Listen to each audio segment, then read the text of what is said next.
Who's going to? Okay, there you go. Sero, I'm John Kane.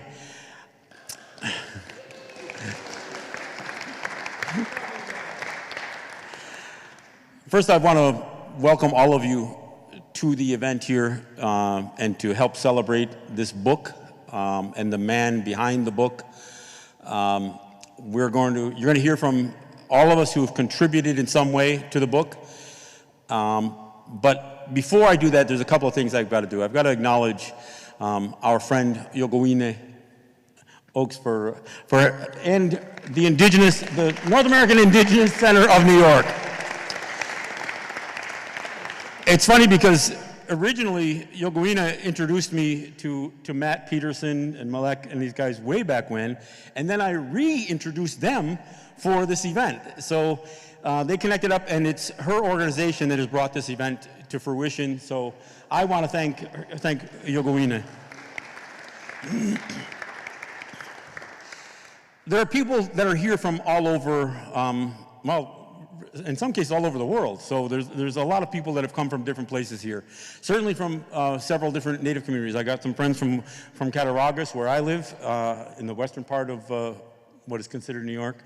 My good friend Jesse Spring from the Tonawanda, Seneca territory. And there's folks from ŨDES, ŨDEwiedziä, and again, places all over. But we also have a special guest. And since we are holding this event in a territory that was really, I mean, it's ironic, I hate to use the word World Trade Center, but it kind of was. This area was a center of commerce for Native people. But the hosts of this place were the Mohican, the Munsee, Delaware. So we have a guest who's made the trip home, essentially, and I wanted to give him an opportunity to welcome you to his ancestral home. So let me introduce Matt Putnam.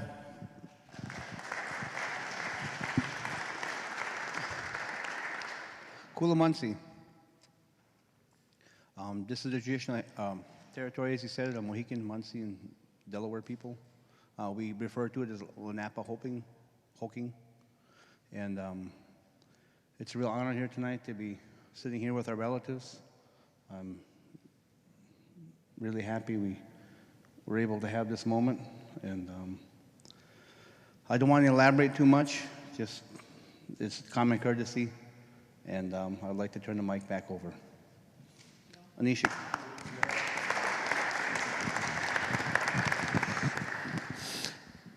As Haudenosaunee, it is our custom to do what we call an opening, or the ŁDEwiedziä. It's the words we begin an event, a gathering with. And so I'd like to introduce ŁDEwiedziä to do a shortened version of what can sometimes take hours to really include all of the things that you're acknowledging.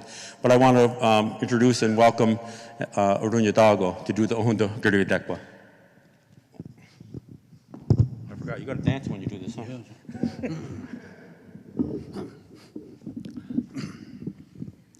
Nagadi wahene asko daum sioste to karani gawanaka.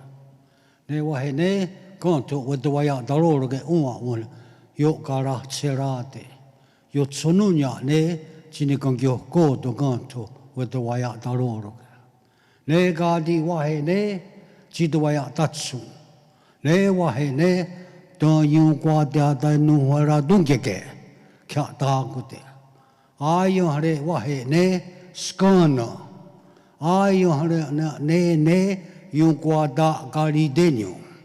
Tono oni ne yo tsununya wa kagweni ne wa tidwa datska. Ona gadi wahene angiro. Nene aska ai do wawe nuni ungwa nigura. Tai de wada de nuherado e kadi niotu kneswa nigura. Tano gadi wahene ji yo honjade ye ti nistoha. Kya dago de ne ta yungwa de nuherado ke. Nene yungwa nisto selio. Tano agwe gunji na hoda ne yehawe. Ona wahe ne, wa kiuguagan hunti, wa jiokne anjido watkato, jiniago satsta sera ne yetinista. A gwegu jina hoda ne yehawe, ne an yeti gwekte, an yeti wanunya, de yetinu waro, e toniotuk ne zwa nigura. Dano kadi wahe ne, e nagaji wadeno jistadonyo, te weratu, ne wahe ne, sawagera ne, anto watkato, ne yeti wanaro ge yeti sutogun aro diweras. Unwa wa niserate, ne si jinunda haire e chidwa jia, de sungwa swate doni haike. Tano oni ne o garasa, yeti sutta asunto ne kwa aunita. Ne gadi are wahe ne, aidowa dowa nunya de, kanu hara dunsera. Tuna aidowa dowa naira de, e tuniotuk ne zwa nigura. Ona gadi wahe ne, on the world, ka satsta sera sa oyera.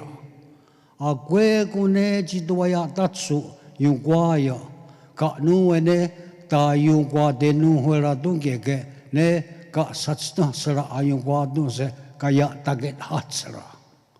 Ne gadi wahe ne, ngwe hungwe, ka nyoke haga, yugwanu shunitu, ayagwaro, ka satsta sera sa oyera. Chi de wanu warum. Ne gadi are wahe.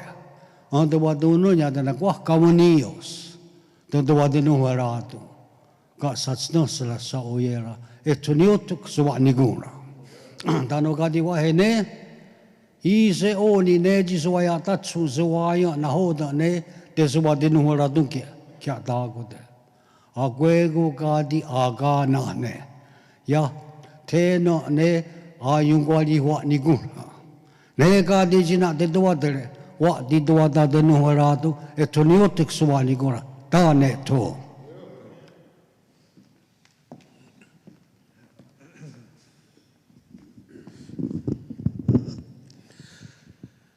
Just for those of you who were intrigued and enthralled by ṕăဿāģi's speaking, I do want to explain that this is an acknowledgement of our relationship with everything from the ground and the water to the stars in the sky. And this is what we do as a part of this, the words we say before all else. So I'm not going to paraphrase what was said, but this is what the acknowledgement and this is what those opening remarks are for. All right, so as I said, my name is John Kane. I do a radio show here in New York. I'm on WBAI every Thursday from 3 o'clock till 4 o'clock, called Resistance Radio with John Kane. I can do this radio show because of many of the people sitting at this table and the person whose name is associated with this book. Because without the knowledge that I have been gifted from some of these individuals, from the communities that I'm from, and from the people that I've just had the extreme pleasure to know and work with over the years, I could not do a radio show. I could not present the information that I talk about. I could not take the role that I play in some of the fights that go beyond doing radio or talking in events like this. But it's only because of the knowledge that I was gifted and that I was presented with. Because knowledge is something you experience, but to have people lead you to that place where you can experience and gain that wisdom is what is so important. Before I get to some of the main contributors of this book, I do want to acknowledge both Malek, Matt, and Philippe. I've had the pleasure to meet these guys many years ago when you guys were first doing the native and the refugee, which essentially was a comparison of what our experiences have been with Palestinians and other people who've been oppressed in other places of the world. It sounds like such a natural analogy, but it's something that was rarely done. And these guys produced a film. We went to Harlem and screened the film. And we've been friends, and I've visited them and had an opportunity to interact with them here in New York. I also, when they were showing an interest in going to Mohawk territory, both to ÇİİNİ and Ꭿʰမြĩ, I had to prepare them. I said, I gotta warn you, when you go to ÇİԻＮİ, there's a good chance Border Patrol is gonna pull you over for no apparent reason. I said, the last few times I went to ÇİԻNİ, I got pulled over on my way in and my way out. And just to make sure those guys didn't make a liar out of me, Border Patrol that is, sure enough, these guys got pulled over. You were leaving ÇİԻＮİ, right? Or were you going there? Yeah. So they got to experience it firsthand. That racism and the discrimination that we experience by the oppressive governments on the outside simply by traveling from one community to another. It's a real thing, and it's a reality that until you've experienced it, and I gotta tell you, I'm sure that they cooperated with the authorities a lot more than I do. And I advised them to cooperate, but I always felt like if Border Patrol pulled me over, I didn't feel like my work was done unless they got 3 or 4 more cars pulled up behind me. So I didn't cooperate till then. But you know, and some of our guests are from ÇİԻNİ. So while some of us visit, these guys have to live it. And so they experience this in a way that it's almost hard to explain. But again, just like with me, everybody at this table has had the reinforcement that came from Louis Hall, who we knew as ؐ ķİէՆİផաջે. Louis perhaps provided more written word than anybody that I know about not just the Warrior Handbook, which is something that he drafted, which is incorporated into the book, but he did a weekly newsletter. And actually, sometimes it was weekly, sometimes it was monthly, it was whatever he could get done. And he mailed it out all over. I knew people who had stacks of hand-typed newsletters that Louis did for years. He influenced so many of us. And we have much of that written material, and that's what is the basis of this book. And of course, in the book also are the interviews that many of us provided. I wrote a small piece in there. I described what I consider to be a warrior. It's called I Am a Warrior. And we've contributed to this book because it is our way to contribute back to the work of Louis Hall, who we knew as ԿՐՈՒՆՅԱԿ ՏԱՋԵ. So we're going to kind of go through. Matt and Malek, I don't know if there's something you guys wanted to add, or I appreciate the work that you guys did and bringing Philippe to do this work. And I'm hoping that the launch of this book and the influence this book can have both on Native people and on non-Native people can be inspirational and educational. I'm hoping that we can inspire the young people to do more than we did. I mention it all the time that I'm proud of the work that we did. We really advanced this idea of sovereignty and our autonomy in ways that previous generations struggled with because of their own obstacles and because of the things that they had to face. But I can look at my children and my grandchildren and tell them that we did the work. And because of the work we did, that manifested in things like the formation of ŁԻՆՅԱՆŊԵ, the standoff in ԿՆԶԴԱԳԵ and in ԿՆՎԱԳԵ, the standoffs in Ꭿʰမြĩ. All of that stuff was possible because we stood the line.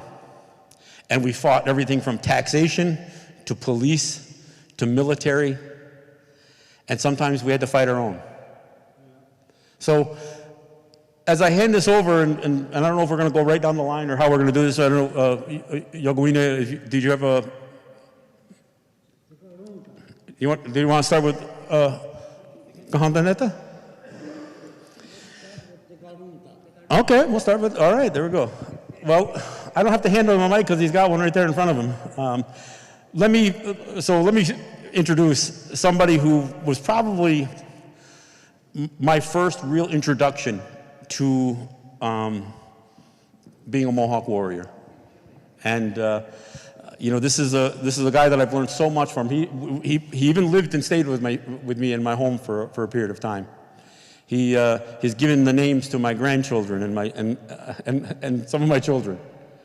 So this is a man who really has a special place in my heart, in my life, and certainly in my mind. So let me gratefully introduce ďagarún tage.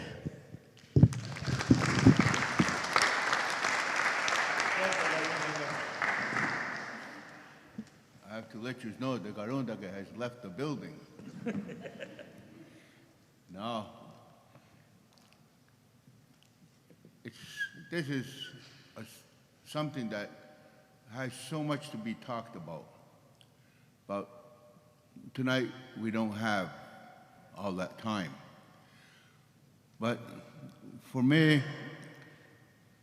working with all these people to make this book possible, it's a real great honor for me. Because so often people used to ask me, why don't you write a book? Why don't you write a book? I said, I got no time to write a book. I'm busy. I got work to do. Because if I focus on writing a book, I'm not that great a writer to begin with. And I know there's people that would help me, but I would have to spend so much time. Just this book alone, I believe it took about 6 or 8 years to finally put this book together. I don't have 6 to 8 years to sit around writing a book. My job is because of what I learned from 괘씸ญูďagarún, from my grandparents, from all the people who passed on knowledge to me. They gave me my language. They gave me knowledge of our ceremonies. They gave me knowledge of our history. They gave me the tools in which I could use to help our people, to make our people be able to be who we are, not what they want us to be, but to be who we are. I've been involved in a lot of the fights, the struggles. You know, I've been beaten up, been thrown in jail, watched my family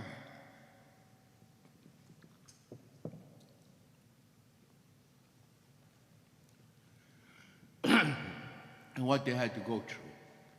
I've seen families break up because of this fight, because of this work that needs to get done.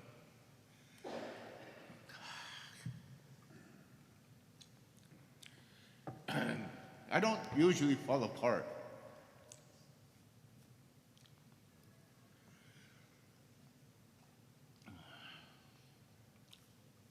I like to joke around, make people laugh. Even though things are serious, I still try to make everybody laugh. Because laughter is the best medicine. That's what the old people always tell us. Find time to laugh. Keep your sanity. There's two sides to life, and you need to live. You don't just need to exist, you need to live. And these are the things that makes us live. It's the things that inspire us. I've listened to the old people in their 90s, and when I was a little boy, I thought anybody 20 years old was old, but I was listening to everybody. And I always tell people, we all hear things, but it's more important we listen. Because when we listen, we don't forget. It's there. You know, I'm not as young as I used to be. Some people call me old. Some people say, oh, you're an elder and all this. That doesn't impress me. What impresses me is to see young faces. I see young faces here. Some I've known in my travels. Some of you, I've worked with your parents, your grandparents, and some of you, your great-grandparents. And I was proud to know them all. I was proud to be a part of what they were doing. In our way, in our culture, we never put anybody up on a pedestal to put them above us. We're all the same. People like ďagarún-hyaktache, I was one of, I guess you'd say, his students. When I was a young boy, my grandmother told me, she says, go visit ﷺ. I said, what am I going to say to him? She says, you don't have to say nothing. Just go there. He knows what to say. And so I go visit him. And I went there when he's having supper. And he had the same thing every day. Boiled potatoes, a steak, this French crusty bread, and tea, black tea. And he always saved his tea bag because he's going to use it again. He was not a wasteful man. And when I get there, he just says, come on in, young fella, have a seat. And I'd sit down. And whatever was on his mind, he would start to speak to me. If he spoke of history involving non-native people, he'd talk about Aristotle, and he'd talk about Confucius, he's talking about Einstein, he's talking about everything, Greeks and Romans and the church. He talked to me about these things. And he spoke in English. He spoke in English when he talked about those things. But when he started talking about us, who we are, our history, our teachings, he spoke in ﷺ. And I was one of those fortunate ones. Growing up, my first language was ﷺ. I learned English as I grew up. I'm not that great in it yet, but maybe someday. But anyway, that's what amazed me about him.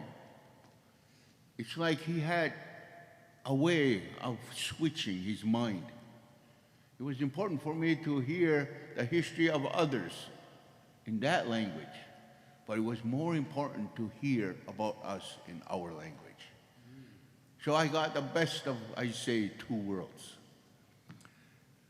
And it helped me in my journey in life. It helped me about my responsibility. But you know, today, I can be here today, tonight, and to talk about ԿΑΡΟΥΝ ՀΙΑΚΤΑΚΙ. But there were many like him. He was not the only one. But this was a part that he could do. But everybody had a part. Everybody had a way. Everybody had a gift. And that's what we always got to keep recognizing. Because in our way, in our culture, we don't have heroes. People today beat that word to death. Everybody's a hero. Oh, he saved a cat, he's a hero. Oh, he saved a tree, he's a hero. Oh, he saved that little kid, he's a hero. They forgot what being a hero is. And they throw it around so loosely. Just like the word love. They throw the love word around every day. I hear people, oh, I love you. Even now my people, oh, Gunurukwa. And that, I don't need to hear the words. I need to see it alive. I need to see and know you're demonstrating these things. But understanding what love is, it's something we're all supposed to have. It's something that we all give strength to each other. It's like a corn, an ear of corn. Those leaves that go around that corn, onora, it's protecting those kernels of corn. That's what those leaves do. And that's why we say ganorunquatra. It's a protection and a medicine. It's the best of something to help something else. And that's what we're supposed to do for each other. Those are the things. That's life. Today, we worry about many things today, but it's always based on money. It's based on what we assume is life. But all our thoughts are on this torture that we all go through, because an elite few can do this to all of us. Billions of people have to pay for this because of a few greedy, I won't say pigs, because pigs are good, you know? I don't know what to call them, these creatures anyway. And this is what we all have to struggle with. But many people I hear, they talk about, how do we fix the world? You know, in our way, you're always told, start right here. Fix you. Learn how to love yourself. Learn how to care about yourself. Learn how to be proud of who you are. If you can't do that, then how can you do it for anybody else? Like I was told, if a man can't respect himself, he's never going to be able to love his family. That's what this is about. We have a responsibility. We cannot just sit back and allow others or hope others will fix our problem. We have to do it. Creation gave every one of us the same thing. 2 hands, 2 legs, 2 eyes, 2 ears. It gave us a brain. We're supposed to use it. We're supposed to use it. And I hear people talk about how they respect the creation. But what do they want from the creation? What is it they want? We have people today who want to do ceremony. We have harvest festival. But yet the people don't farm. The people don't plant. And yet we're having a harvest festival. They said, we shouldn't have a harvest festival. We should have a Loblaws or IGA or a Walmart festival because that's where our livelihood seems to be coming from. Let's not say things just for the sake of saying it. Let's not perform. We don't need no more actors. We need real people, real human beings. That's what we need. That's what we have to demonstrate. How do we expect those children to walk a straight road if we can't even begin to walk that road? We need to show the people. This book, when people ask me, what is it you think people should get from this book? I says, they should get from the book what the book was intended for. To remind us of struggles.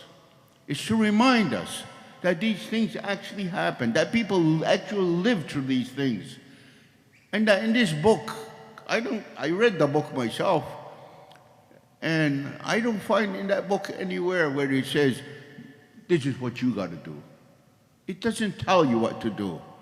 It doesn't give you the formula for world peace. We hope that this book will inspire you to understand that there is no such thing as you can't. You will or you won't. You have the ability that creation provided you with, and that was to be able to make decision. That this is your mind. You exercise your mind. Never allow for someone else to control your mind. That's yours. That's your birthright. You have the right to exercise it. Not somebody else to tell you what they believe is the right way. What they believe is their creator or their God or whatever. It's not their place. Your mind. If you're allowed and you take control of your own mind, just look around you. Our ancestors did. And when they did, they looked at creation and they created a ceremony called ḵēṇē-žāḥō. ḵēṇē-žāḥō. It's about the creation. It's a reminder that this is the way of the forever. For millions and millions of years, we don't even know how long. But this has continued to provide life, to make life. The earth, our mother, our grandmother, the moon, our grandfathers, the 4 winds who bring the thunders and the rain, our eldest brother, the sun, our cousins, the waters, our distant cousins, the stars. They're all a family, and we refer to them in the sense of a family. And the beautiful thing about this family, they're always in harmony. None of the natural forces ever worked against each other. If they had, if one day the sun did not rise, everything else would die. If our mothers stopped producing, everything would cease to exist. If the rains didn't come to replenish the rivers, the lakes, the streams, the ocean, everything would stop. Everything would die. If the stars didn't continue to guide and remind and to show, everything would end. Everything in this family has continuously worked in harmony, constantly showing us what is the way of the forever. And they always showed us, no matter what stage of our lives we are, what age we are, every part of our life, we have different responsibilities. And we must fulfill those responsibilities. You know why? There's children whose faces are still in the earth. And it's for them that we have to do this. We don't really have a choice in the matter. It's a responsibility. You don't get this from a game show or watching the Kardashians or anything else. It's about life. In our language, we call the ones before us καьԻν. A lot of people today, they say, oh, it means, the ancestors or, but there's nothing in that language that gives you what our language gives you. καьԻν. Gasu is some things that were made to happen. That's the generations before us. Everything that they did, good or bad, we inherit those things. We inherit it. We are a reflection of all the ones before us. And we can all look back, no matter what background you're from. There were people who did good things, and there were people who did things that were not good. So we have to look at ourselves. What is the legacy that we are going to leave? What are we going to do for those faces that aren't here yet? Today, we all talk of global warming. We talk about all of these different things. And it's like fear-mongering. But the fact of the matter is, here is something that has gone on for millions of years, and yet, in less than 100 years, we've been able to destroy everything. Just one species who call themselves human beings caused this. Just one species.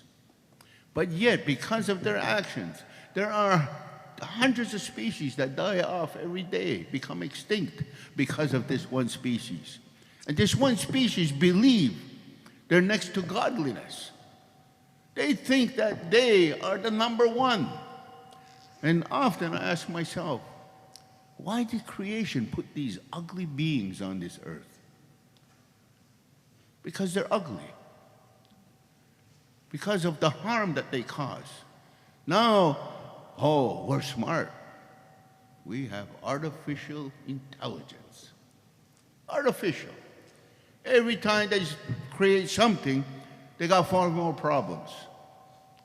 And just keep on making it worse, making it worse, making it worse.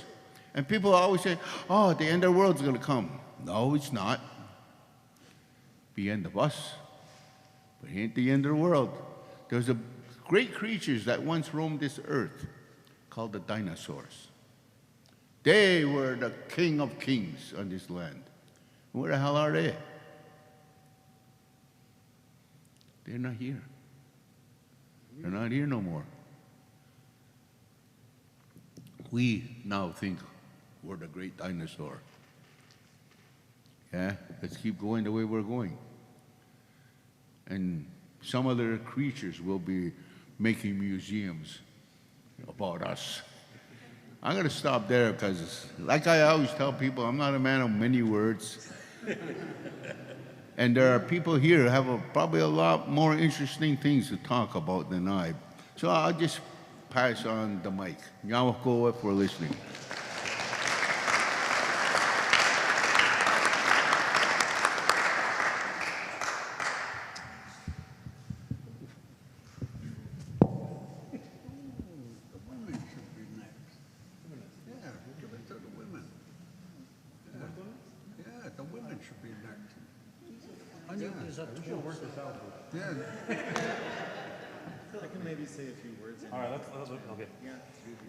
Let me introduce Philippe jourd. He was kind enough to join me on my show last week to introduce this book launch.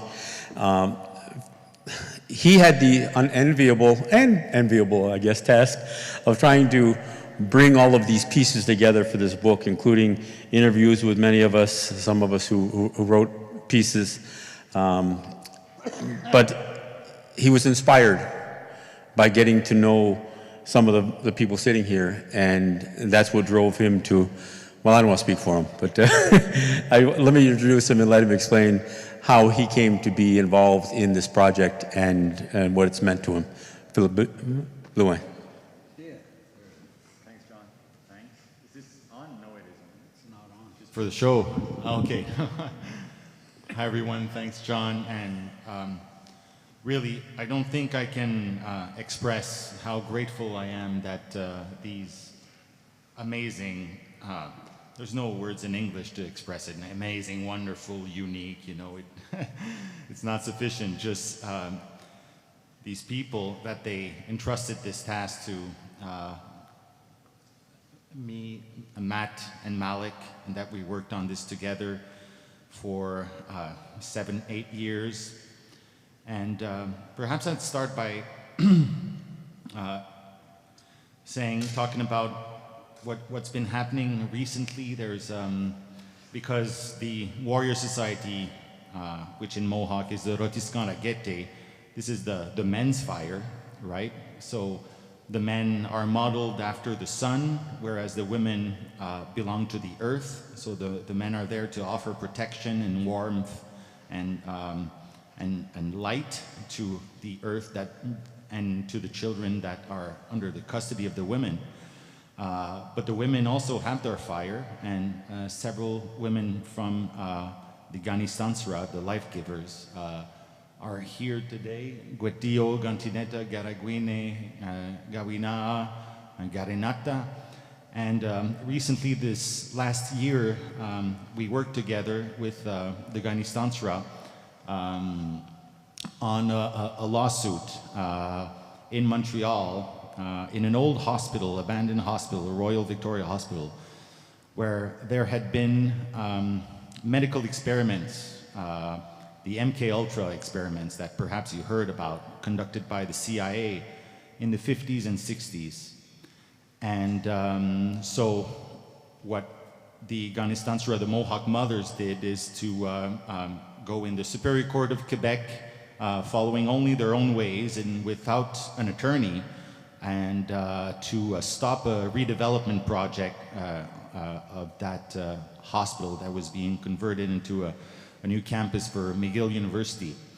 And they were successful in obtaining the first injunction ever obtained in Canada by self-represented Indigenous plaintiffs. And this is what's been happening in Canada since 2021, when the graves of 215 Indigenous children were discovered in Kamloops, British Columbia, next to a residential school, and followed by investigations in the hundreds of other residential schools throughout Canada with Indigenous children buried next to those institutions, but also other places like hospitals, psychiatric wards, sanatoriums, reformatories, and all these places. And that's why Pope Francis came last summer to, you know, try to show some form of acknowledgement that the church had done bad things, And it's actually on his way back to the Vatican on the plane, he was being questioned by a journalist from ﷺ and ended up admitting that it was a genocide that happened, you know. And Prime Minister Justin Trudeau also used that term, acknowledged that it was a genocide. So the process that's happening in Canada right now is really important, where after this acknowledgement of genocide, there has to be a change of the regime, as any and all country that committed genocide must change. And it's also the case for the US. But what I realized, and actually this happened after we had been working on this book for years, is that, for example, those experiments that they were doing, the MKUltra experiments, it was about mind control, it was about brainwashing, it was about how to manipulate a population, how to break their self-esteem, how to break them as humans, how to capture their mind. And it has been used in counterinsurgency afterwards in Guatemala and other countries where the state committed genocide against its own indigenous people. And I just think that what I learned throughout the years working on this and just listening to these amazing people is how this was what, you know, governments wanted to achieve for assimilation, was to break this indigenous mind and to unravel the mystery of how it is that they still keep their ways and they're still fully independent and they're not part of Canada or the US, and they're continuing their way of the forever that's in their own mind. And the Mohawk word for mind is omnikura, which means your protection. It's the same word as in this word for love. So this is what's being maintained by these people here, by families, by real people who struggle every day to keep their mind together with a whole world that's trying to break it all the time and trying to impose that they should just abandon that way of thinking that comes that dates back before the first Europeans came here. And that was always, you know, just neglected. But in 2023, what sense does it make for a country like Canada to be based on, you know, British institutions from this British island, the other side of the country, you know, the Commonwealth and stuff like that? It's just, it seems like a bad nightmare that's being, you know, broken now. And what I also realized is that actually perhaps no one would be talking about this if there hadn't been a few but many courageous people who stood up and did what they had to do to protect their territory, protect their families, and that went to some events that were very traumatic. The Oka crisis just next to Montreal, ÇeTā:ke, 1990, where the Canadian Army sent thousands and thousands of soldiers, putting those communities under siege because they were resisting against the expansion of a golf course over an ancestral cemetery in the pines of ÇeTā:ke. And that's the way Canada responded back in 1990, 23 years ago.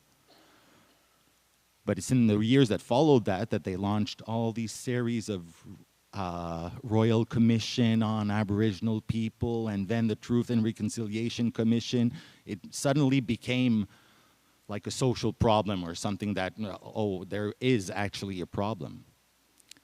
I'm not sure that there would even have been a problem if no one stood up at that time and, you know, kept them from expanding their golf course in the cemetery there and just totally denying the human dignity of past generations. So I'm just very grateful that, as a settler person, French Canadian growing up in Montreal, I had, at school I was told that the Iroquois were, those people that used to burn our ancestors on the stake and, eat us alive, and you should be careful with them. I realize that isn't true. They didn't kill me yet. So. But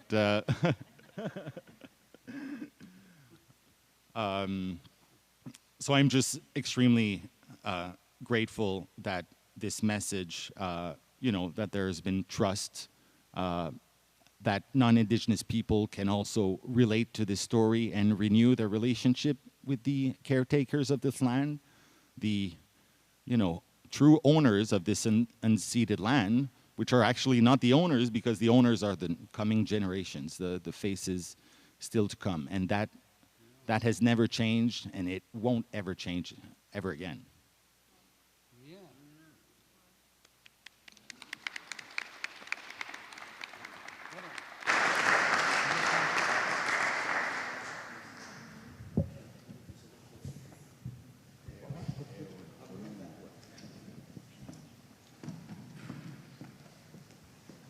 Hey, I'm ﷺ, and I come from, I live in ﷺ, and have lived a life, a very exciting life, because I worked very, very hard to follow what I learned from ﷺ. And he told us the history, the true history. I was maybe 14, 15 years old, and we would go to his house, and he'd start telling us these stories. And he was well read, and knew about the conflicts, all of the conflicts in the world, actually. But he would sit and tell us about it, and we were inspired, but we didn't know if there was anything that we could ever do about it. And little did we know that he was implanting ideas in our heads about how to fight back. We had to understand a lot of things, like ﷺ means forever. We are the people of the forever. But we were put in schools, and we were told from first day of school that we were going to die out, that there would be no more. And I'll tell you something. That's a form of terror, and that was put in our minds. And we grew up, and we always remembered that as we grew up. And we still think about what we were told about ourselves. But he was the counter to that. He countered that. And we didn't realize the impact that he had on us and on our minds. And certainly on my mind in particular, because, I was young, and I was an orphan. And, my father died he was a steel worker. And so there was a lot of children. And so we had to struggle. It was a big, big struggle for us. But anyway, we learned about the fear that they kept putting in our minds all the time, every way that they could. And we grew up with that fear. And yet, he was teaching us something. Well, for one thing, I wish we had it up here. He was the one that designed the very famous warrior flag. Does anybody know what I'm talking about? The famous warrior flag? Oh, there it is. It's on the hat there. But there were so many things that he did like that instilled in us a different viewpoint of ourselves, of our power and who we are. We got to know more of our own history, which we were not allowed to learn any of that in school. And we were given a very hard time if we ever countered what they were trying to teach us in school.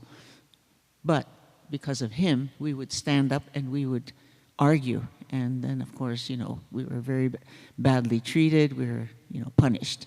So he influenced people like myself, and I later went on to do all kinds of things all over, you know, with the Red Power movement, with the American Indian movement, and it was, I don't even know how I got myself into all those things. It's just that I was guided into it because I realized that I had the power in me, put into me, to do that, because I understood where I was from and who I was and who my family was, who my parents were and my people were. I understood that, and I understood all this history that he told us about, that we had been through. And of course about the genocide. We knew about that too. That was not supposed to be known. That was so carefully concealed by the Canadian government and by the people that were doing this to us, and their job was to completely destroy us, wipe us out, so there would be no more. That was their plan. And they planned it, and they started in 1924 to have a law allowing them to do it. And it was the 100-year plan to there be no more. We would be no more. But anyway, he had read all of these books, and he would explain to us. It was so shocking to hear these things. And then we were always on the lookout. We were always looking over our shoulders. To this day, to tell you the truth, I still feel that way, because when I was a baby, you know, when I was young, they tried to take us, you know, they planned how they were going to do it. And so you grow up like that. But I always kept in my mind the things that he taught me, and where to go for guidance, where to find out what you're supposed to do. And he said, always go to the ṕāhyā, the great peace. It's all in there. The tools for you to think are there. And it's the thoughts and it's the thinking that we are supposed to develop. And everything comes from there. And eventually you would find out what you're supposed to do. And so when the ḵāṇiṣṭhāṣara, which is the women of all of our women are ḵāṇiṣṭhāṣara, and we take care of the earth, and we're caretakers, and we bring the children, the babies, into the world, and we decided that, well, what had happened in Canada was, he was talking about all of these children that are being found, these babies that were murdered and buried, and they're being found all the time. It's very, very hard for us, because then it brings everything back out as to what happened to us. And so we've had to learn how to deal with that, because the way they planned and they worked at it, and they had scientists figure out how to destroy our minds. That was one of the things, was how do you plant terror into the people so that they will never recover from it. And when I saw that, I realized that, because I saw it in myself. So then there were all kinds of things like that happening. But what we decided to do was to go and find our children, because our children are now coming after us. We can feel their, well, I hate to use the word spirit, but that's what it was, the spirit of our children. And we feel it, the past, the present, and the future children that are coming. They're bothering us. We think about them. So we decided to take a court case against the Quebec government, the McGill University, the City of Montreal, and the province of Attorney General of Quebec, the Attorney General of Canada. And anyway, we took a case and we decided to use the Great Peace. We relied on the Great Peace. And we went into the court and we filed the case, and we didn't even sign our name on it. We just drew a picture of our names, you know, a picture of what our name meant when we signed the documents that we filed in the court. And for whatever reason, they couldn't find a reason to not accept it. They had to. So we started this, and I won't go into all of the details of it, but I know this, and we said the reason why we're doing this is because we're going into this court. These people these are private courts that we're fighting in, owned by our opponents. He said, you people do not follow your own laws. You have laws.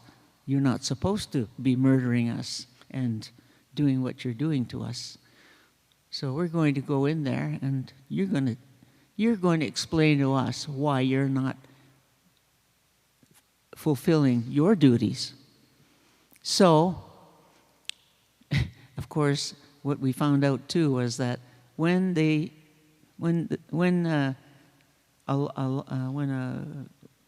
start losing, then they make a new law to cover that one, and then it covers them.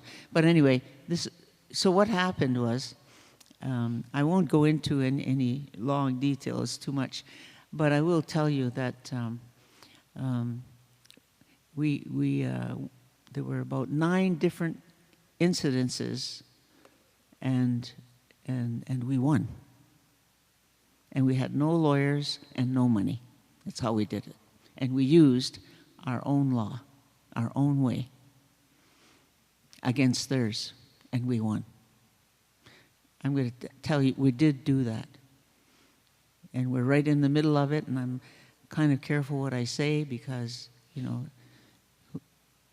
they could take anything that we say and use it against us and charge us with something in the court. Who knows what they'll do? So we're cautious about that. But we're going to win that case. We're looking for our children up at McGill University and all the hospitals that they run, and all the work that was being done there to, well, anyway, if you really want to know about it, it's in Mohawk Nation News. We've covered it quite a bit. It's in there. And look for the last year, and you'll read up on it, and you'll see what we did and how we did it. But it's pretty miraculous because it's changed the law. Our people can now, without a lawyer and without any money, go into the court, use their own way, and they can fight for our land and our children and our people. We can do that now. And we're continuing. We're not finished yet. I just thought I would tell you a little bit about that. Now, go.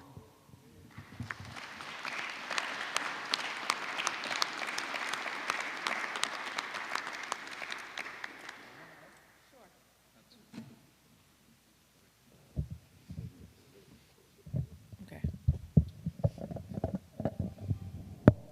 Ta-da. Can you hear me now? Okay. Okay.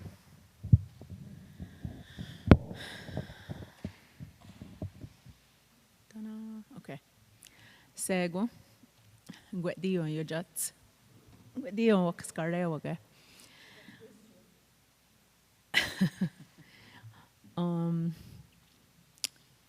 I'm very fortunate to be here among these people and among you people. I'm from ÄÄÄ, and I was brought up in ÄÄÄÄ. This is my cousin. We grew up the same way. Well, he had more exposure. He was lucky to have more time with my grandmother, and I had my Ista here. And the way I was brought up was I was taught what my responsibilities are. At a young age, I didn't have an understanding of all of the stories and the intricacies of ḵayếnផាឌ of our way. All I knew is the way my mother brought me up. And so when I became older and reading and being amongst other people and discovering ṕաղ Ꭿဿաջե, his writings and so on, I realized that that's my life. And those responsibilities that are depicted within his teachings and such are all here within these people. And I was lucky enough to have those understandings firsthand. So I did not contribute to the book. I am, I guess I'm an understudy here, but I have a great appreciation for these men also coming into our lives because they had a passion about the people that we are. And I guess, to my understanding, they were intrigued by the way our lives have unfolded, and I guess our resilience and how we have the way to fight back against peoples that are trying to assimilate us and get rid of us.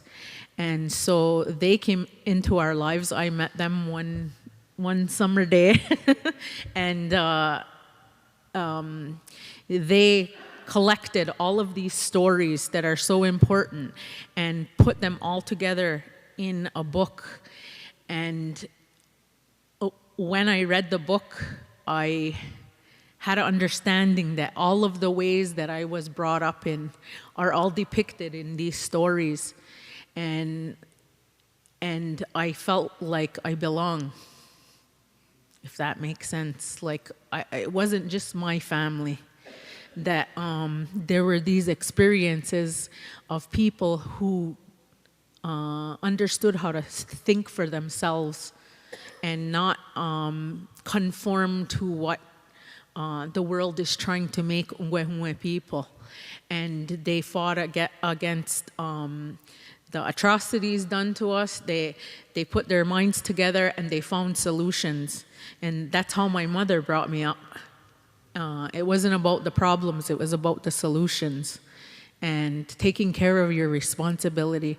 And I'm thankful to all of these people here that contributed, because it gives me a way to pass on the ways that we have the capability of thinking and making things happen. So for me, I'm really appreciative to be amongst these people, and with the fights that I have and the things that, the responsibilities that I have to take care of, I have people to look to ask for. They don't tell me what to do, they show me how to think deeper. And I believe that this book, this is what this book does. It helps you to look deeper and to think for yourself through their stories, through their experiences, and you putting your own mind to work and saying, what can I get from this? And what have I learned from this? And that's the way healthy relationships happen. This is the way healthy worlds and societies happen, if you can just learn to think for yourself and solve problems. So I'm not a contributor to the book, but that's my life, and I'm glad that it's put there for other people to see and to have an understanding of who we are. Ꭿ華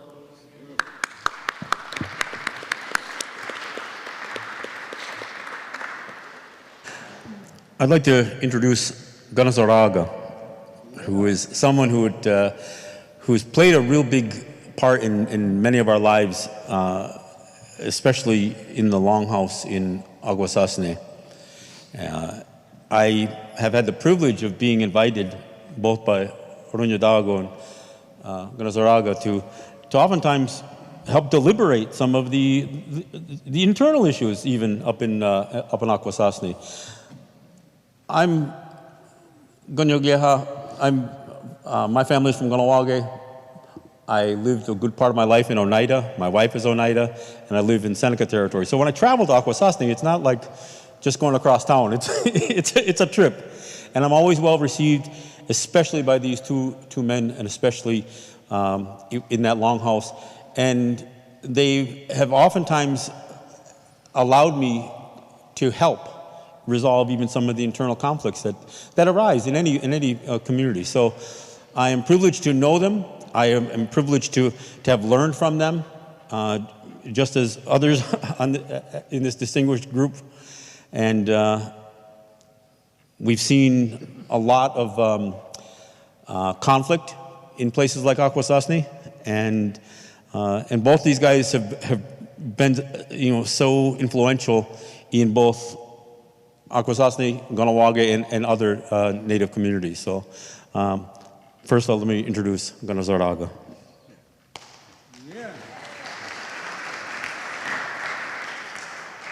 Sego, what Conwarados or Guego, there's a watandi, one you was on the eyes of what the homes of the Chinao don't soon do what the what's to. I want to welcome and thank you for coming out tonight to listen to some of our past, okay? And I'd like to thank Phil and the team that he put together to put this book, make this book possible. I think it's going to play an important role in the future. Not many events in our history has been recorded in the way this is. Even though there's decisions that make our history, the oral history has to be listened to. It's still better that we were able to get the book out with the assistance of the team put together. Yeah, and I appreciate that. I want to thank them all, okay? Okay.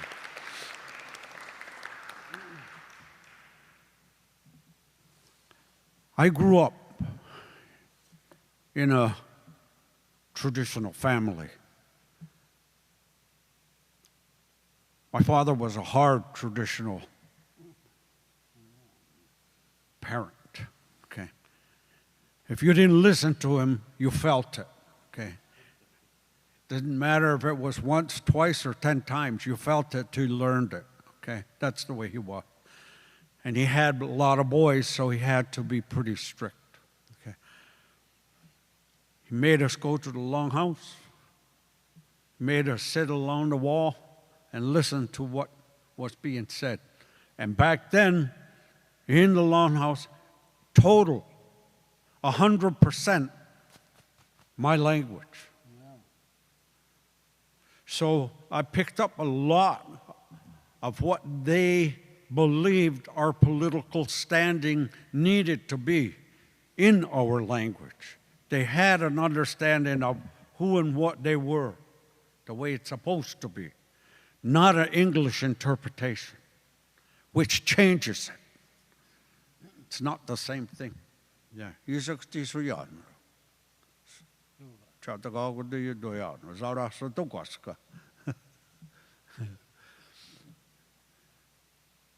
My father was a 噚Яνε. He was put through the ceremony to be in position to carry the words of the clan, not to be the leader, not to be the boss, not to be the lord, not to be the chief, but to be a 噚Яνε, a person in the path, the right path, the path that was given to our ancestors of peace and unity, to protect Mother Nature around us to protect our interest. That's what they're in there for. Today, that has changed. And I believe it has changed because the language has changed. You go into most of the longhouses, if not all of them today, and they're using a foreign language called English. They're calling themselves chiefs, which defines themselves as leaders.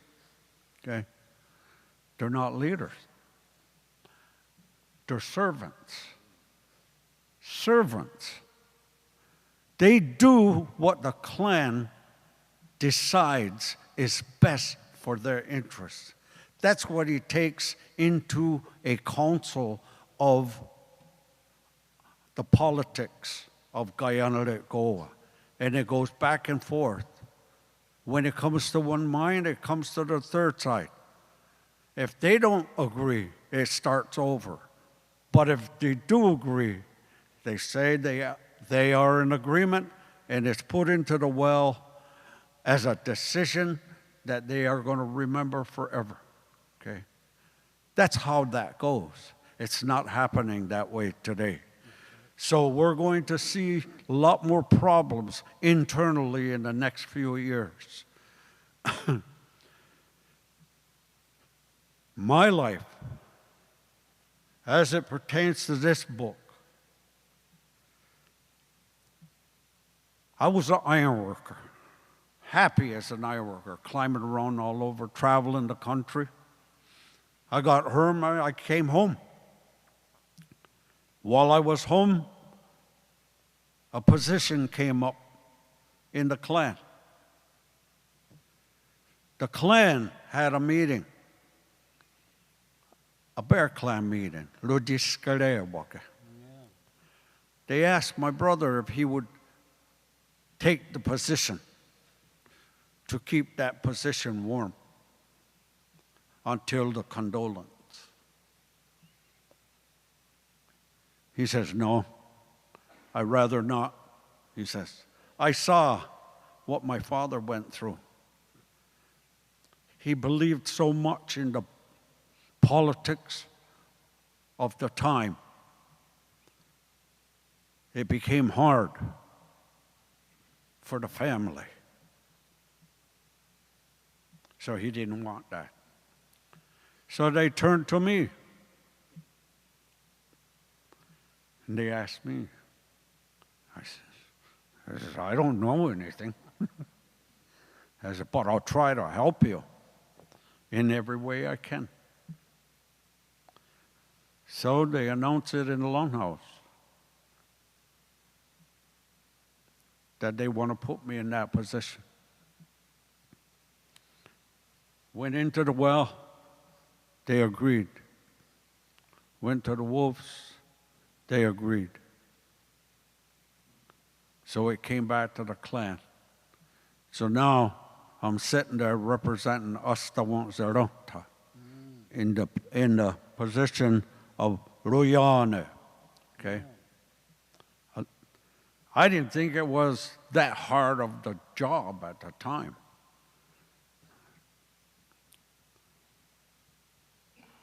First thing they did, okay, now you're in that position. We finished the meeting. They said, okay, you close. I mean, close? I said, I never closed a meeting before in my life. So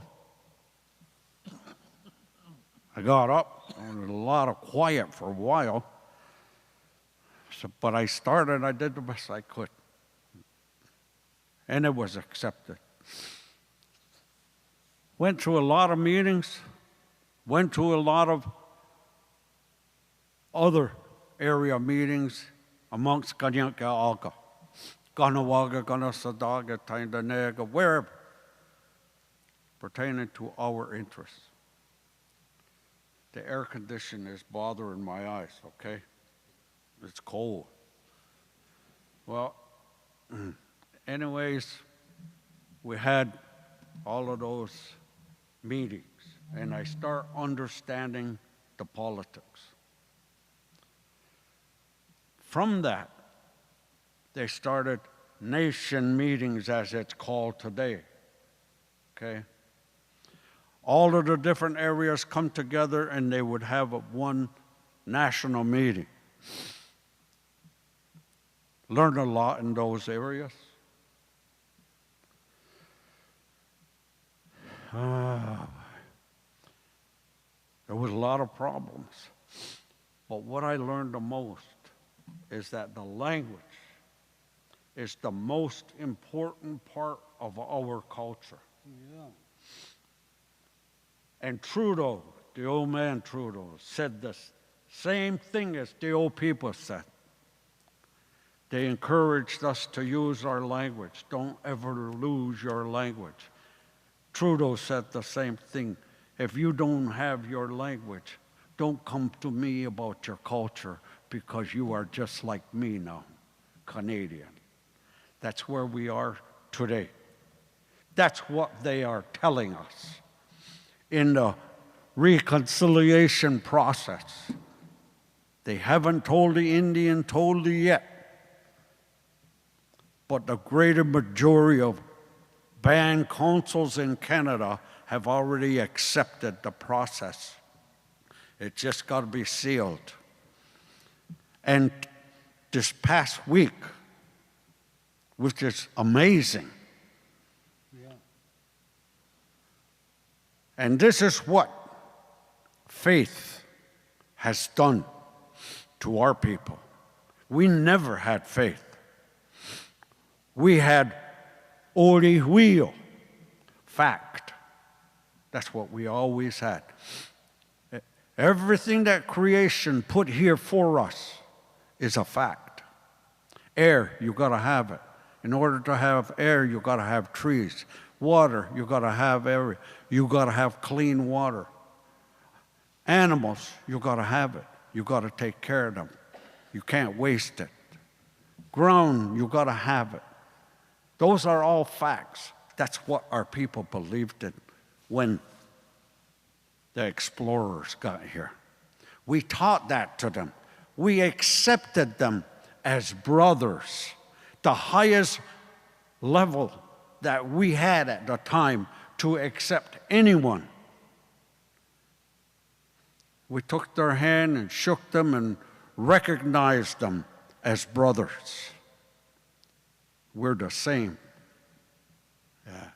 And we introduced န့ěՆHBO to them, the great nice path.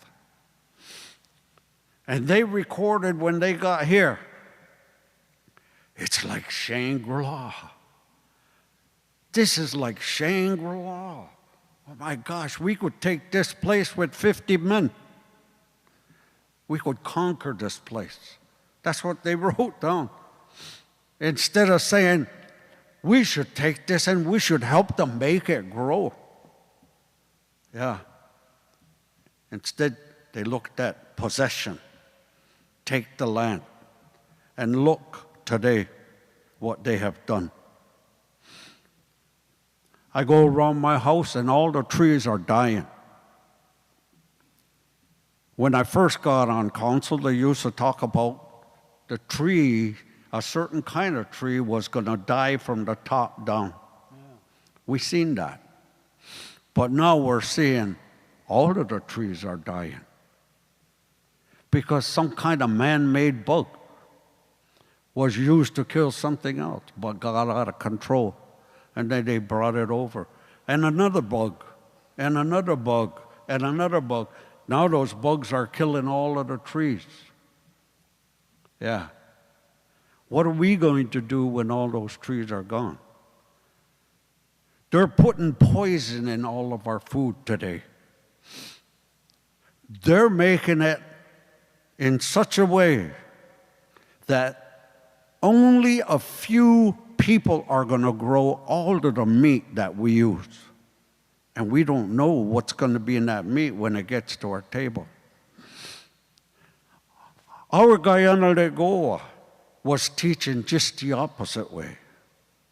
Just the opposite way. Each and every one of us have a responsibility to make sure the women have what they need to see to it that our children are given what they need. And our men were respecting that back then. The societies that came to our shores changed that.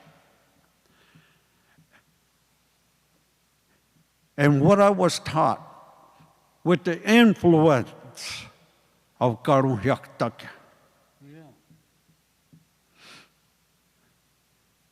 is how to be who we are supposed to be and be proud of it. Don't belittle yourself. Don't let the government officials put you down. Because our history was a great history. Yeah. Those old men that they worked with, ԿH worked with, in going to the different community meetings, as they call them this nowadays,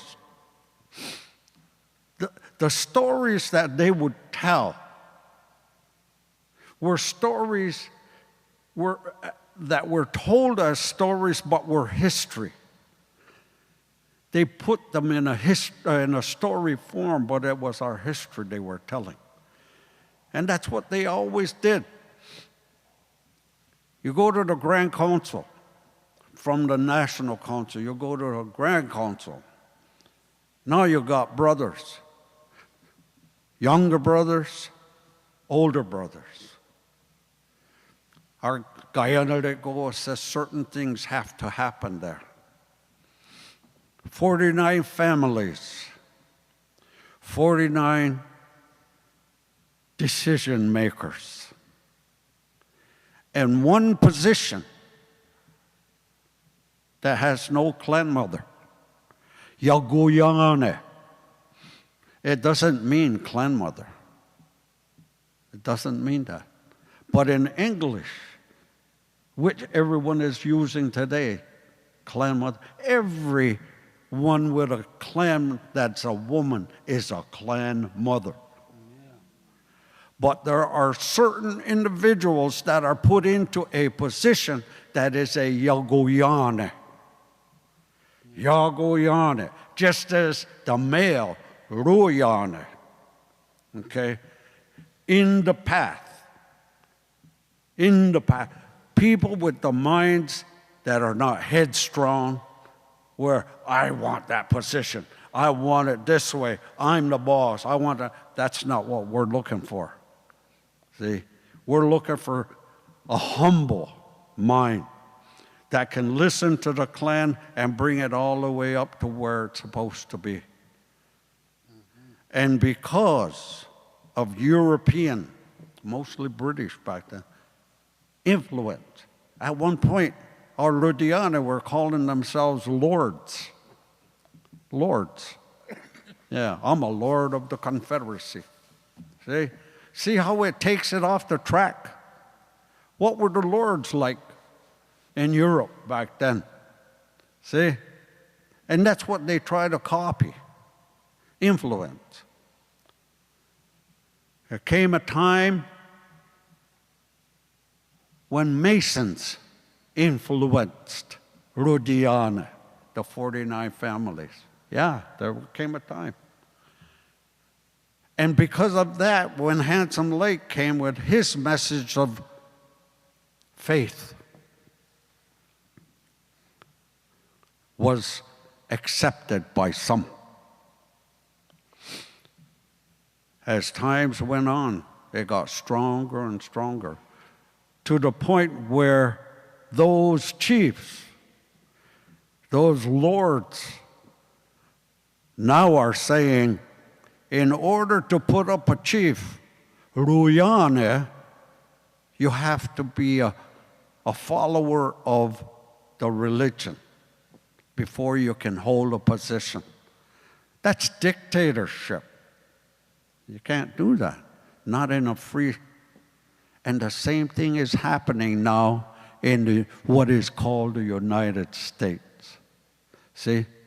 Because people are being entertained by TV, by the iPhone. All of the sports that you see on TV and the iPhone. Government puts so much money into all of those things just to steal your mind. And they talked about all of that in the Grand Council at different times. Brought our attention to that, all of that stuff, how we were being taken off of the path and onto a foreign path.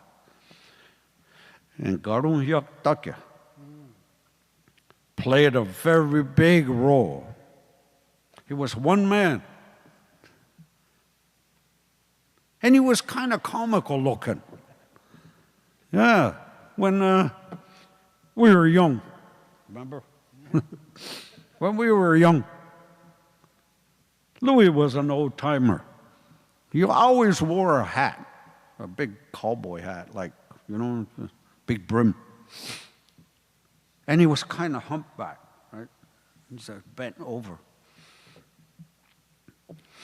So back then, the young people would always be getting together to do what they referred to as socials, dances.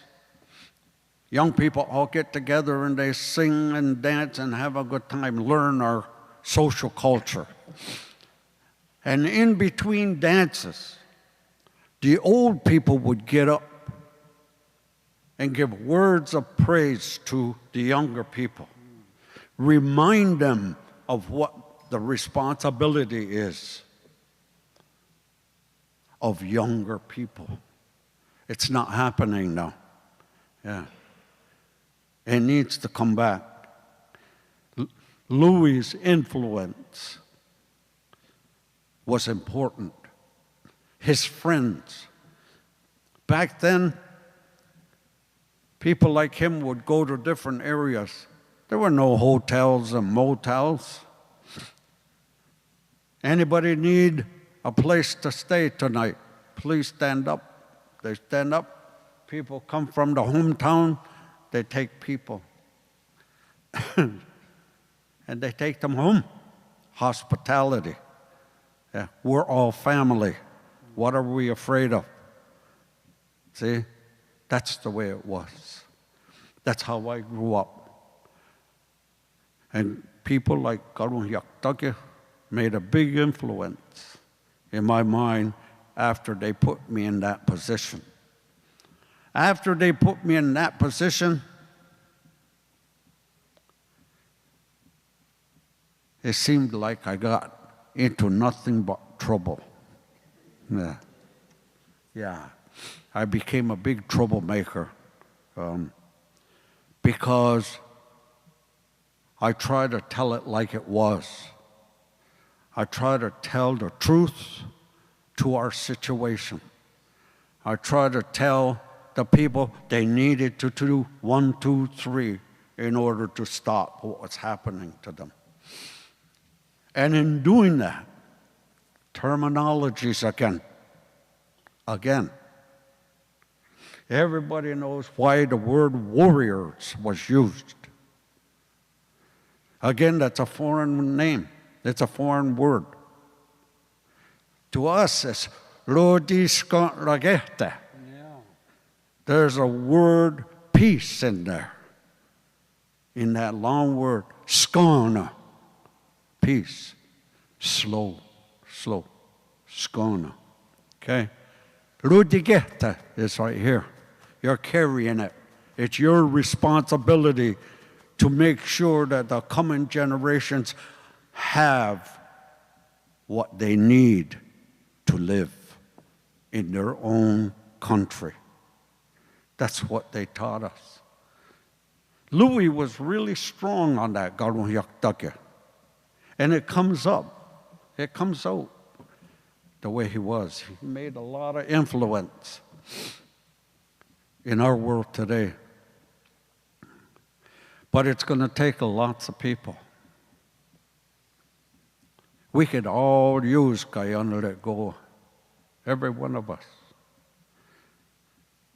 because it does nothing more than to help us survive as one family in this world that we all live in today.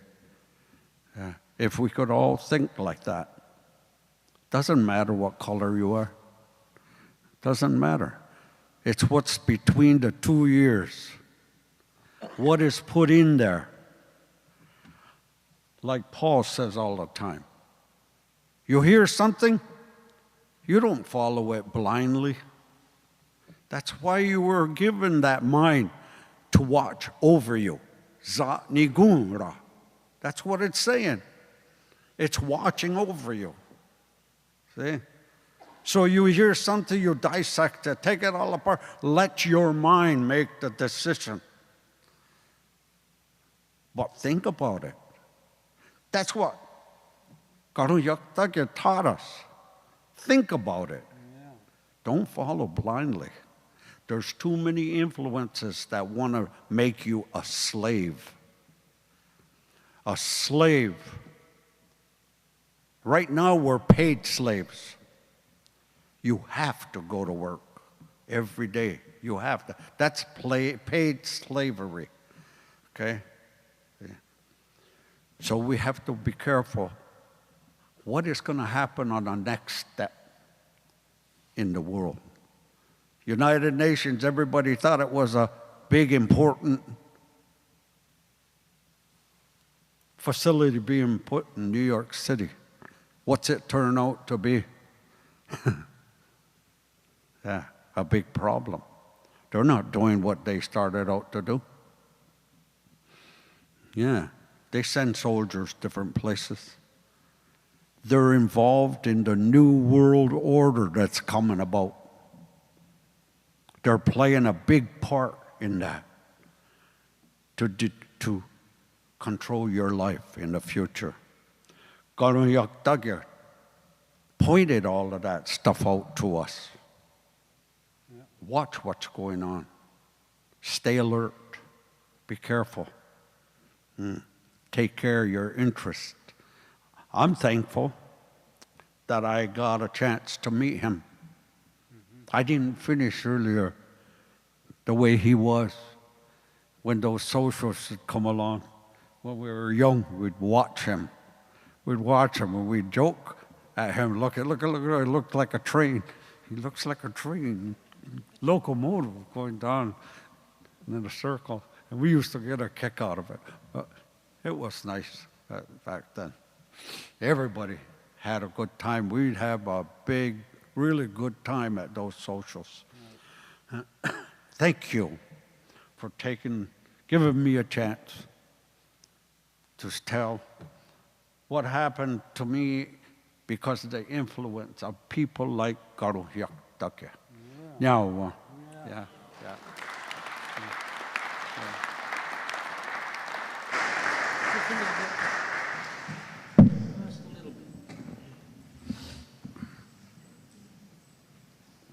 Sego, I also want to acknowledge and thank everyone here this evening.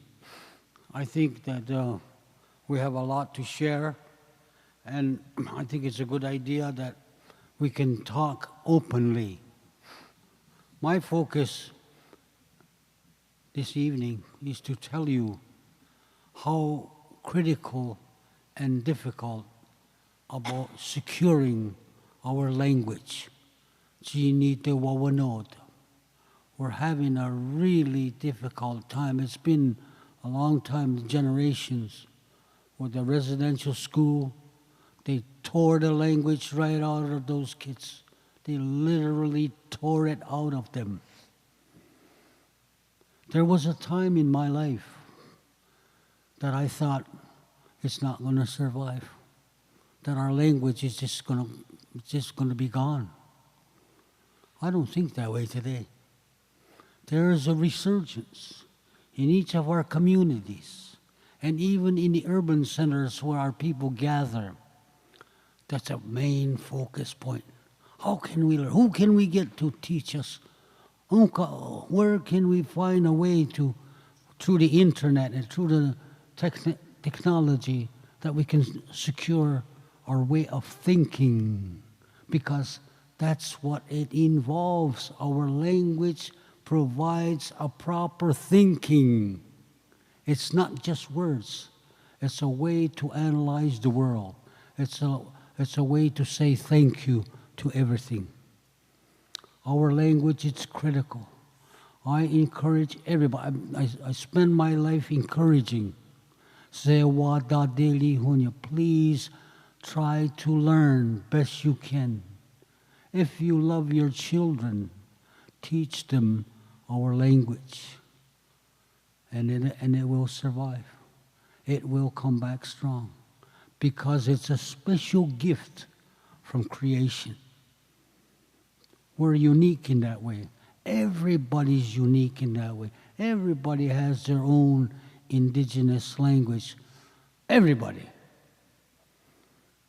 So I just want to also say, I'm quoted in this book, and I gave it my best thoughts. And I honor 께ην낳. I honor the ρωδιανέσου that he sat with. I honor the 괘씸ʲဍ leaders, women, who sat with him, and he listened to the women's point of view. He listened to the youth. He listened to what the concerns were for the young people in order to bring back ρωδισκάραγκέτε. He reinstilled the responsibilities that we have towards what has been spoken here about our relationship to nature, our relationship to each other, our relationship to everything. The women have a place in ρωδισκάραγκέτε. The women have a place in the warrior society. I don't like that word, warrior society. It's ρωδισκάραγκέτε. But the women have an absolute, complete role in it. That's what I have to say. 냐마.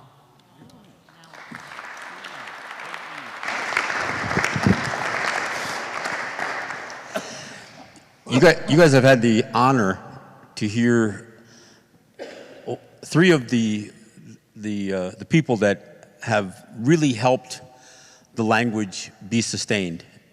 And they don't just do it as individuals. And I'm talking about ԿΗՆ $ផાળ, Francis, ԿΗΝՅÀ, and 떼거르는게, Paul. When you see these three together, and they'll oftentimes they'll talk to each other, and then they'll turn around and they'll address people, because they actually help each other. They help each other still learn the language. You watch these three pick the language apart, and you realize that our language is a living language. It's not labels.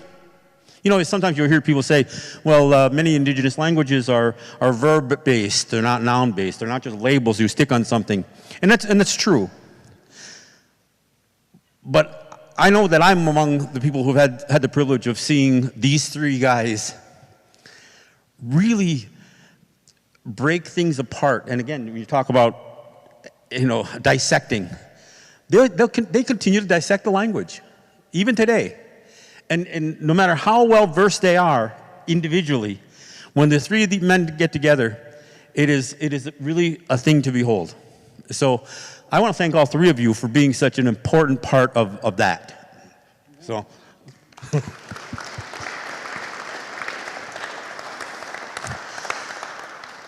There's a statue in Albany. It's at the Capitol.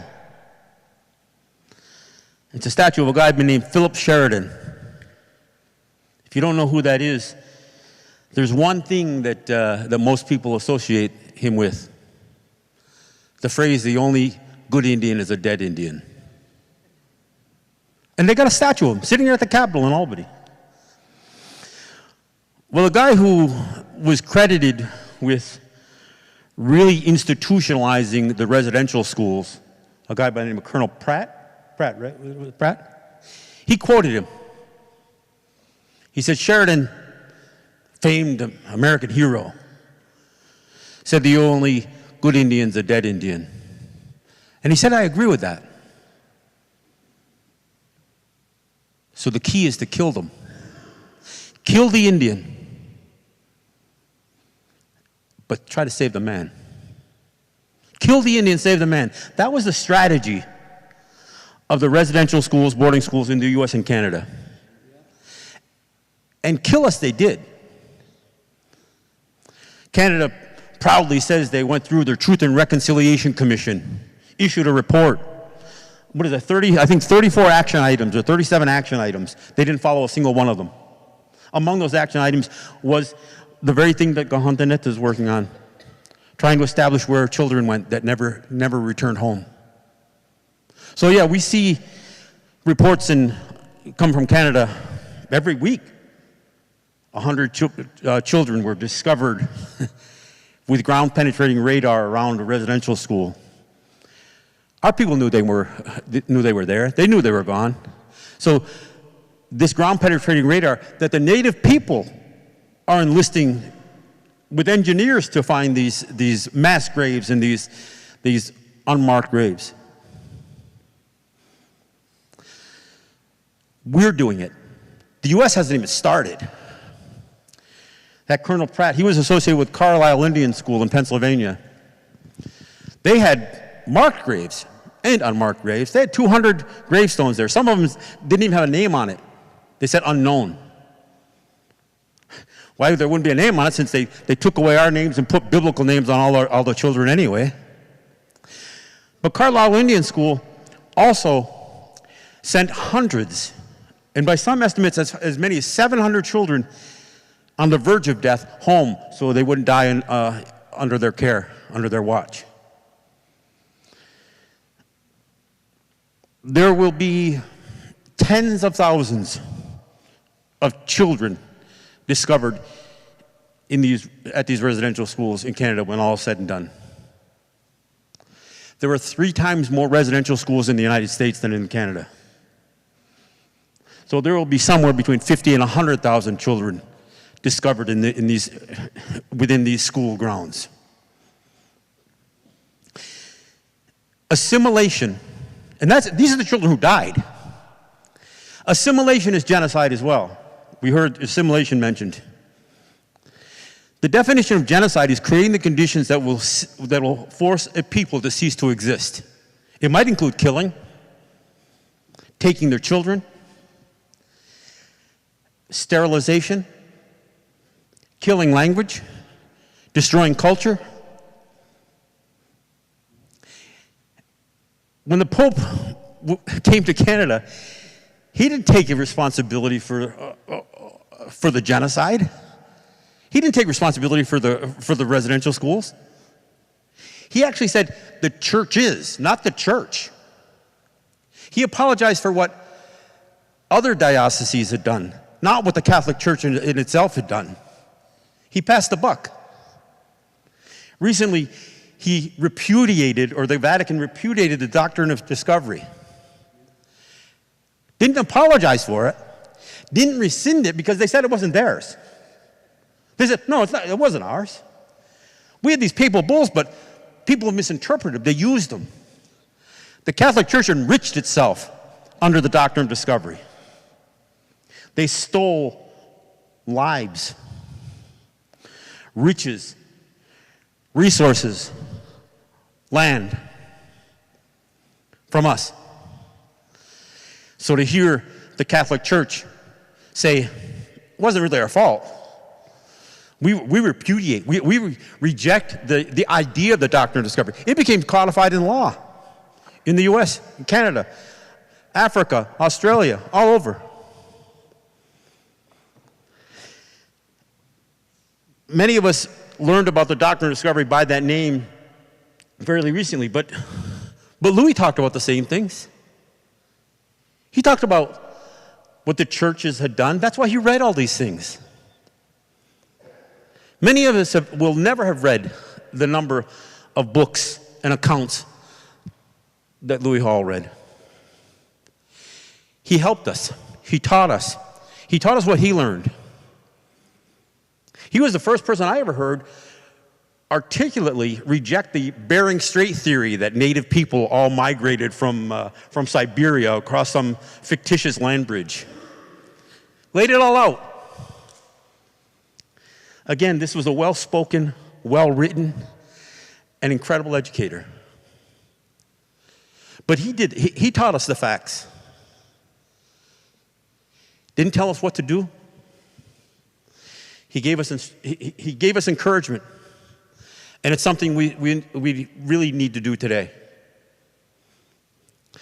There is still a lot we can accomplish. We're seeing it in what these women have been working on, what Philip has been working with them on. But I want to talk about something that may seem benign to many people. It's something that I took on.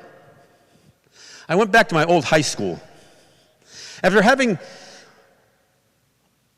worked against this idea of these schools using Native people for mascots for their amusement and entertainment, and I did this with many schools, probably dozens of schools in many states. I finally went back to my old high school, and I told them, it's time. Get rid of you're not the Cambridge Indians. So I formally asked them to retire it. Turned into a pretty good community debate. I wasn't real popular there in my old high school.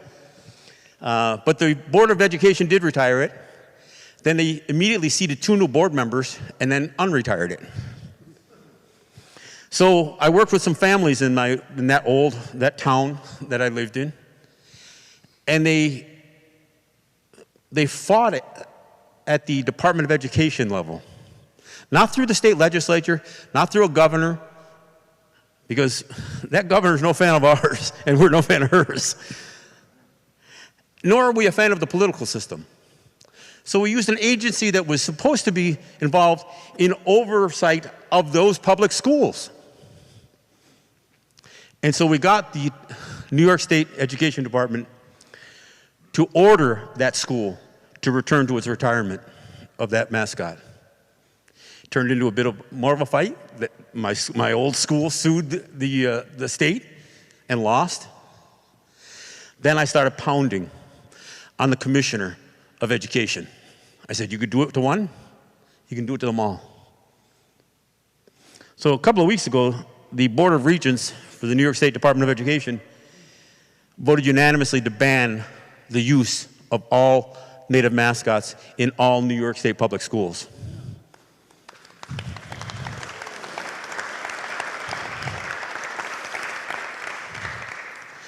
This wasn't a well-financed campaign either. There were no lawyers involved. There was no, paying PAC organizations or any of that other stuff. It was me fighting my old high school and getting enough support from a few families in that town, and then really pressing to solicit statements from other Native communities about it, including the National Congress of the American Indians, but also all of the research that was done to demonstrate the harm that using Native people for mascots results in. I mean, it doesn't just harm Native people. It harms non-Native people. We all got to spend our entire lives educating white folks who don't know shit about us. We've got to educate the lawyers that we hire, when we do hire them. We've got to educate the politicians that are elected. We've got to educate the educators. We don't get paid for that. This is what we have to do because they've been taught nothing but ignorance about us for their whole lives. When you fetishize Native people, dehumanize us in this way, it leads to missing and murdered indigenous women. It leads to the rape culture that came from Europe that impacts our women. It leads to the dehumanization and just a complete lack of understanding about who we are. So it's not a benign issue, but it's also something, and I say this because we can make a difference, but we do have to work at it. And the problem is there's not enough of us. And as Native people, frankly, we need the allies. We need the non-Native allies to make this happen. We've railed against Columbus Day, but it was in the wake of the murder of George Floyd and Breonna Taylor that those Columbus statues came down right alongside those Confederate statues. We were the beneficiary of the Black Lives Matter movement. We don't acknowledge that enough. The Washington football team dropped its name in the wake of that movement. The Cleveland baseball team, too. So we aren't alone. And we don't always see the camaraderie from allies. But we have to work at it. So, again, we're encouraged that people came out to this book launch. I know some of you perhaps have heard me on the radio, or perhaps catch out my podcast, which is doing exactly what some of these guys have talked about, trying to use the technology that's available to us now. I'm not saying we're great at it, but I'm hoping that younger generation is going to be better at it than we are. And that's what we hope more than anything. With this book, we hope there will be inspiration for our young people and for your young people. Because we can't fight you all the time. We need your support. And that's what we hope to see out of this. We hope this book inspires some of that. The plan was to well, you know,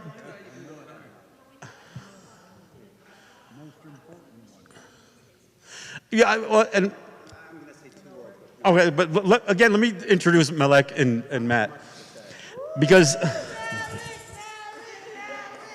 these guys are a big part of this book, and you know, Philippe mentioned it, but these guys were again the co-editors, you know, with ﷺ, and we've all contributed, but I think it's important because when we talk about allies, these guys are examples of that. And I do think they need to be acknowledged, and I really wish that you guys would offer at least a few words. Yeah. Thank you. So please do. It's a very challenging act to follow everything that's been said for the last few hours. So,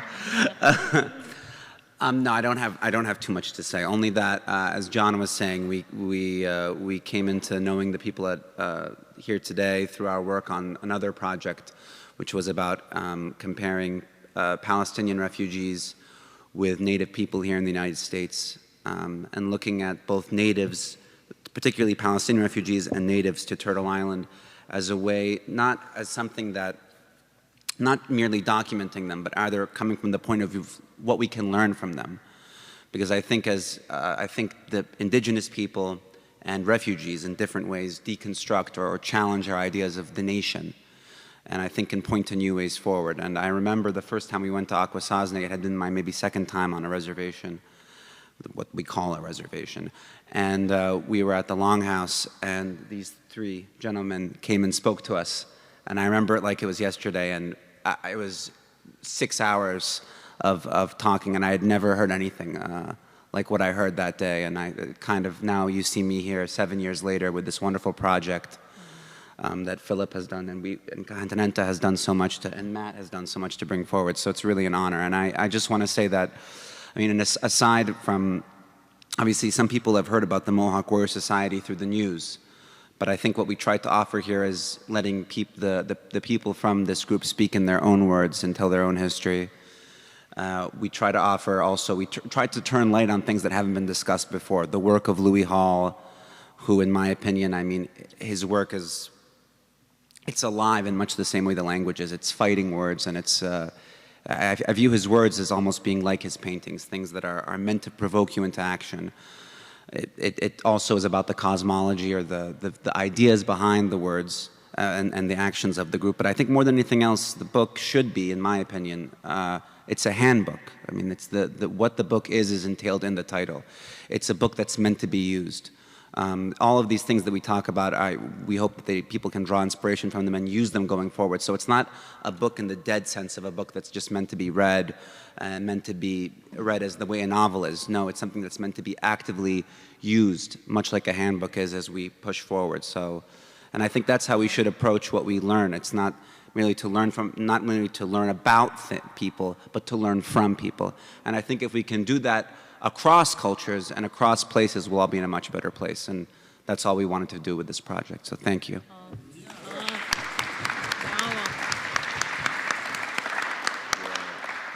this on? Is this mic on? Do you hear it? Sound guy? No? Yeah, it's coming. Here, you want to take this Do off? you hear it? Can I Yeah, just look it's at on, this? it's on, okay. Yeah, thanks. So as Malik was saying, we were working on a project about, American Indian reservations, federally recognized reservations, of which there's more than 500, in the United States. But we chose ﷺ specifically because it has a very interesting dynamic in that it spans multiple borders. It spans the border of the United States and Canada, and it spans the border of New York State, the province of Ontario, and the province of Quebec. So just within this space itself, you see all of these dynamics, both of kind of settler colonialism, of kind of state formation within North America, but, as we've been hearing for the last couple hours, the acts of resistance, the acts of kind of demonstrating sovereignty within these dynamics and how these strange kind of juridical imaginary lines came to be and how they were resisted. And I think that was something that was really striking for us. And of course, this kind of legacy of the Mohawk Warrior Society being kind of sensationalized in some ways in Western media as kind of armed native people with guns, in camouflage, masked with code names, having these kind of resistances with the American and Canadian governments. We really wanted to understand where that came from. But in the process of doing so, we really learned that we had to learn about the language, both the vocabulary, but the concepts of those terms, the kind of political ontology that kind of informed all of these resistances, what sovereignty meant to the people living on these territories or something. And then, as Malik was saying, we thought it would be helpful as an act of translation to think about for non-Mohawk, non-Native peoples living in North America, what resistance might look like, what a new imaginary of kind of governance might look like, how to kind of live on the lands itself that we found ourselves on through various kind of processes of immigration and settler colonialism. What would that look like? And to try to learn from people who've resisted these kind of horrific, nightmarish processes of settler colonialism and still do to this day, to really kind of enter into this collaboration to think about. So initially, Malik and I were working on a film and documentary project. We made a number of videos with the people who are up here about ﷺ, but we really realized that, there's so much here, we really have to figure out how to put this in a book, because the information, when we first spoke to John Kane and we were like, we want to learn more about the Warrior Society, but there wasn't like an 800 number for the Warrior Society. There wasn't an email address for the Warrior Society. There's not a Facebook page. So it took us some time to kind of figure out what the hell we were doing and to explain to people why they should trust us and kind of enter into this collaboration. And it took years, and I think that's why it's 7 or 8 years later why only now do we have this book, is because it took that much time. But we hoped in producing the book that other people can get a head start. Now that we've kind of spent this time and produced and kind of compiled everything into a book, people don't have to do everything exactly what we did and kind of get a leap. And we hope that this can inspire different generations or different people around the continent, around the world, to really think about how do we kind of think about survival and sovereignty wherever and whoever we might be. And what will that look like? What will that mean across different identities or ethnicities or different nationalities or something? So that was really what was inspiring us to help collaborate in the book. And I just want to acknowledge Phil, again, who lives in Montreal, which is much closer to some of these territories, so was much better able to kind of enter into now a kind of daily life in kind of alliance and allyship and collaboration with the people sitting up here. But I'm grateful that everyone came up here, and I want to acknowledge ﷺ as well for helping really sponsor this event and put the event together. And I'm really looking forward to the work that the Indigenous Center of New York is going to be able to do going forward in the next years ahead. I'm really grateful that she and everyone involved in this group has helped put this together. But again, I also just want to say, we're also grateful to be here and that we were kind of welcomed and invited in to kind of help produce this book, because we were kind of just shocked it didn't exist already. People know much more about the American Indian movement, for example, or other kind of, the Black Panthers, the Young Lords or something. But this history was not really known, was a bit more esoteric, a bit more kind of hidden or something. So we really wanted to produce the book, and we're grateful to PM Press for helping publish the book to kind of insert this history back in. Another thing for Malik and I that really wanted to highlight, in 1973, the American Indian movement helped do an occupation at Wounded Knee, which, maybe people have heard about. But just a year later, some of the people sitting up here helped reclaim a territory in New York State called ḵīṇyānge.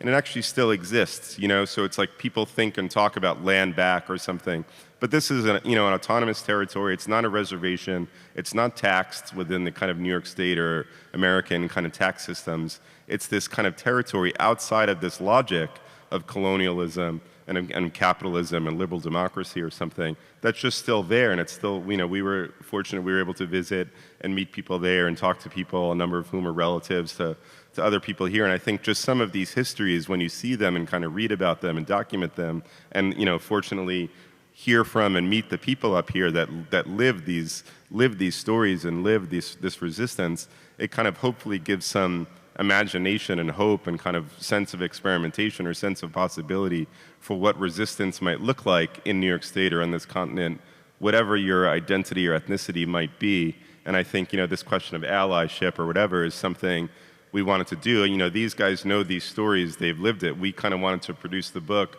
for, you know, non-native people in some ways to kind of spread throughout. You know, the book's also translated into French. You know, it had a big kind of cover in Le Monde, you know, the largest newspaper in France. So the book is kind of circulating already in a way that we're really proud and grateful for. And we're just grateful for everyone for coming out. And, you know, we'd love to, I think, hear from some questions if people want to talk. And thank you so much for listening to all of us and coming out and staying so long. But it'd be great to hear from some questions, I think. Yeah. Yeah, so I think that's the plan. I do want to mention one thing. The flag, it was designed as a unity flag. And it was designed to be a symbol that all Native people could rally around. And it became that. It became this iconic symbol of Native existence and resistance. Now it became known as the warrior flag, and there are literally warrior societies or groups of people all across the US and Canada that have used that flag as their symbol for their warrior societies.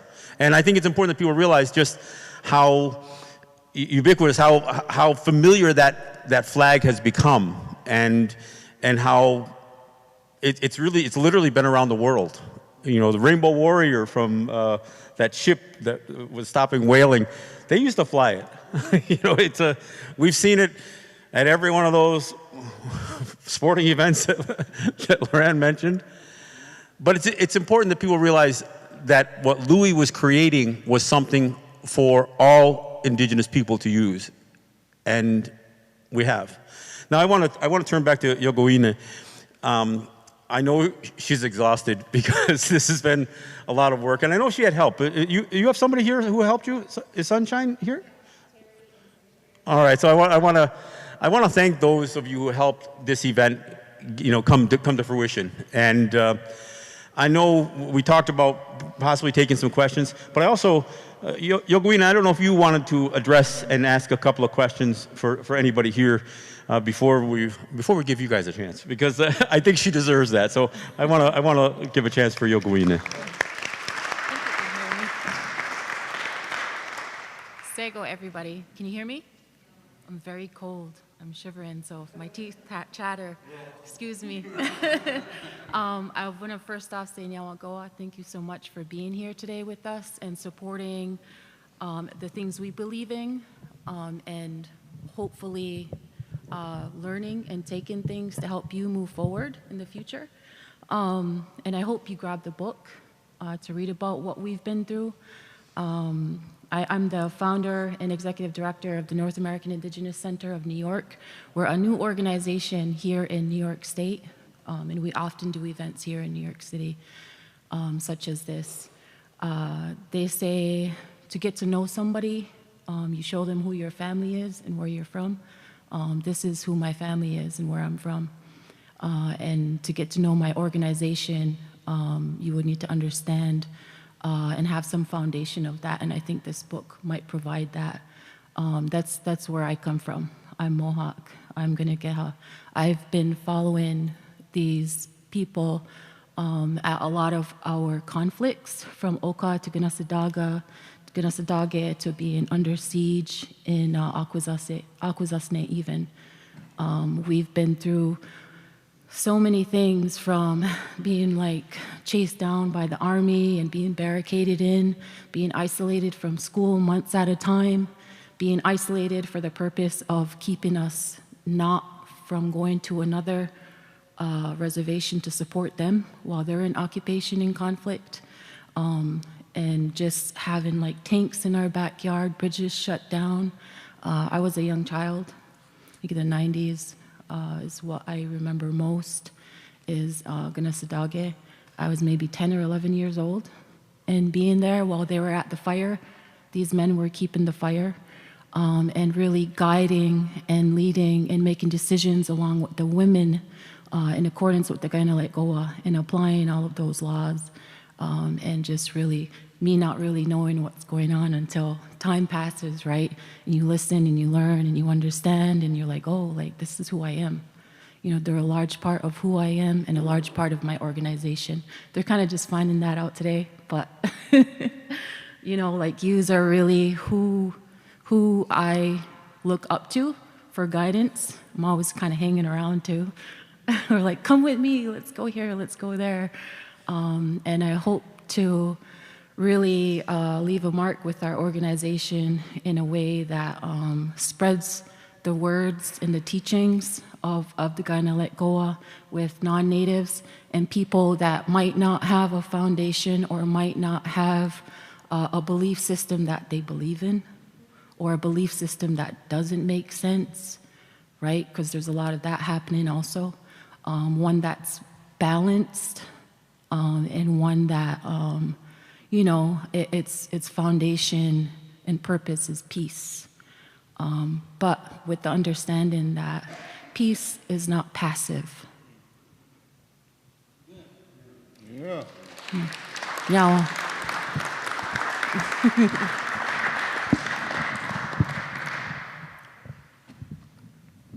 There's a mic over here if anyone has questions. Yeah.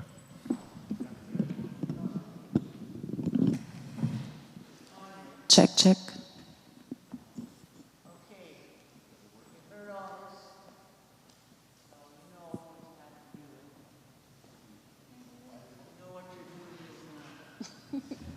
Let's stand together.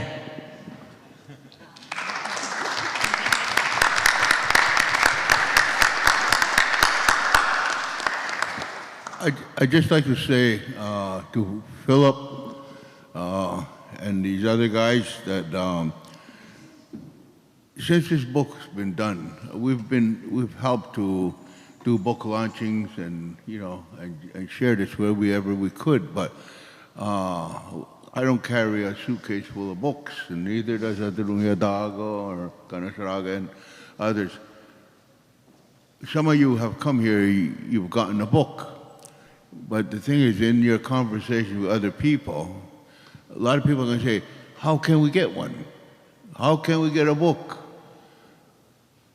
Maybe, Philip, maybe you could write it down, how they can order it, where they could order.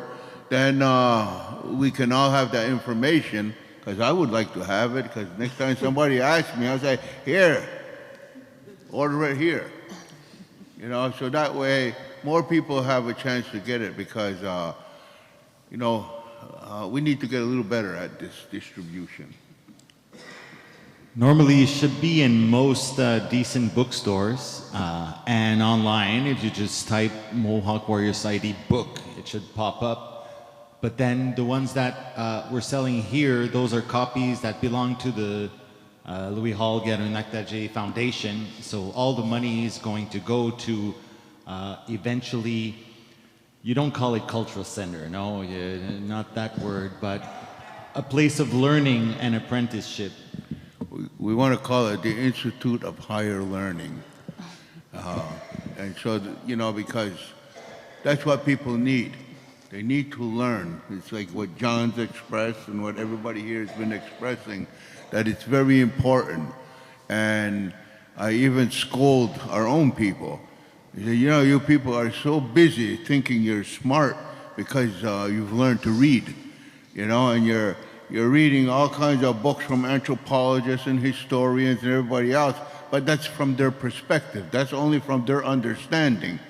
But We're the only ones that can explain what has happened, where we come from, because it's in our language.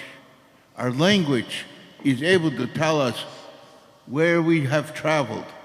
It's able to tell us of where we are, and it's also our guide to our future.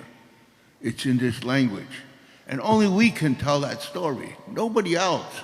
Because when anthropologists and historians write, it's from their understanding. And the only thing they can relate it to is their history. You know, just like today, everybody talks calling our families clans. You know, that's not our language. You know, there's just so many things that's not who we are. But we're the only ones that can tell that. And we're just looking for the opportunity for people to be able to start to hear this, to learn this from our people. You know, we've got to look at who we are, not what they want us to be. We're Ungwahungwe. We're not Indians. We're Ungwahungwe. And that's something we need to elaborate upon. What do we call ourselves? Who we really are. And in this, you start to understand what is our culture? What is our lives? Who we are? Why we say things the way we do. It's not the same. English does not begin to even show you. But it's not to say you can't learn. We've learned to speak English. We've learned to speak French. We've learned to speak a lot of languages. Somebody can translate. A lot of our people will say, oh, we can't translate. The only reason they can't translate because the knowledge was denied them. That's all it is. When people ask us, we explain. We explain in the language we're talking to you. We're able to do it.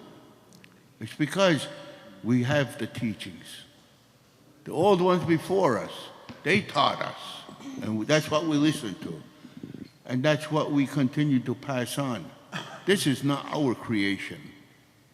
This is all the past that our ancestors have lived, what they've experienced. We can share that with you, but we got to do it, not some anthropologist. No. Yo.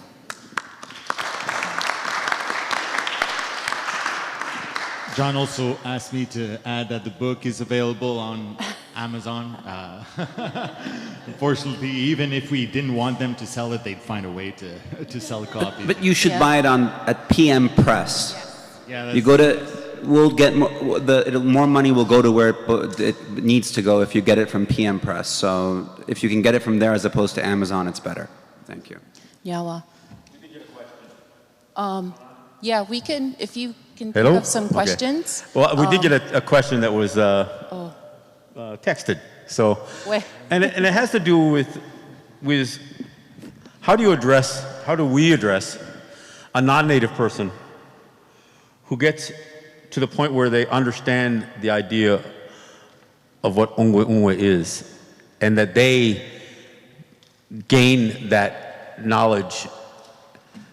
And so when we use that word, what we're really talking about is being a real human being. And that real human being is connected to creation, connected to the land that we stand on, and connected not only in retrospect, but in the future. So, regardless of where you come from, if you can develop that sense of connectedness to the place, to the history, and to the future, it's like Ģeṇāžu says, it's not about being Indian, it's about being real. And, you know, we can almost associate the word human being with not necessarily being a good thing. But being the best that we can be. and being connected. And if anybody wants to add to that. What was the question again? It was about how do you address a non-native person who gains, well, I'll read the question. I think I just messed it up. Oh, you just lost it. Yeah, right there. Okay. What would you call a non-native that comes to understand the ﷺ? Like a pretty good understanding where they live and with those teachings as a part of their daily lives. So I guess. What would you call them? Yeah, what would you call a person that understands who we are?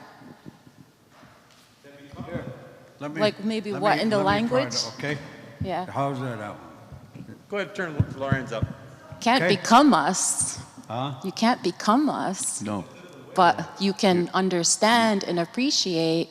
And I think maybe I was thinking while you were talking earlier about responsibility and us being an oral speaking people, oral history keeping people, right? It's not written, it's a responsibility as a real person to be with their community face to face and not on the internet. And what you're learning, you're applying in real life, it's real.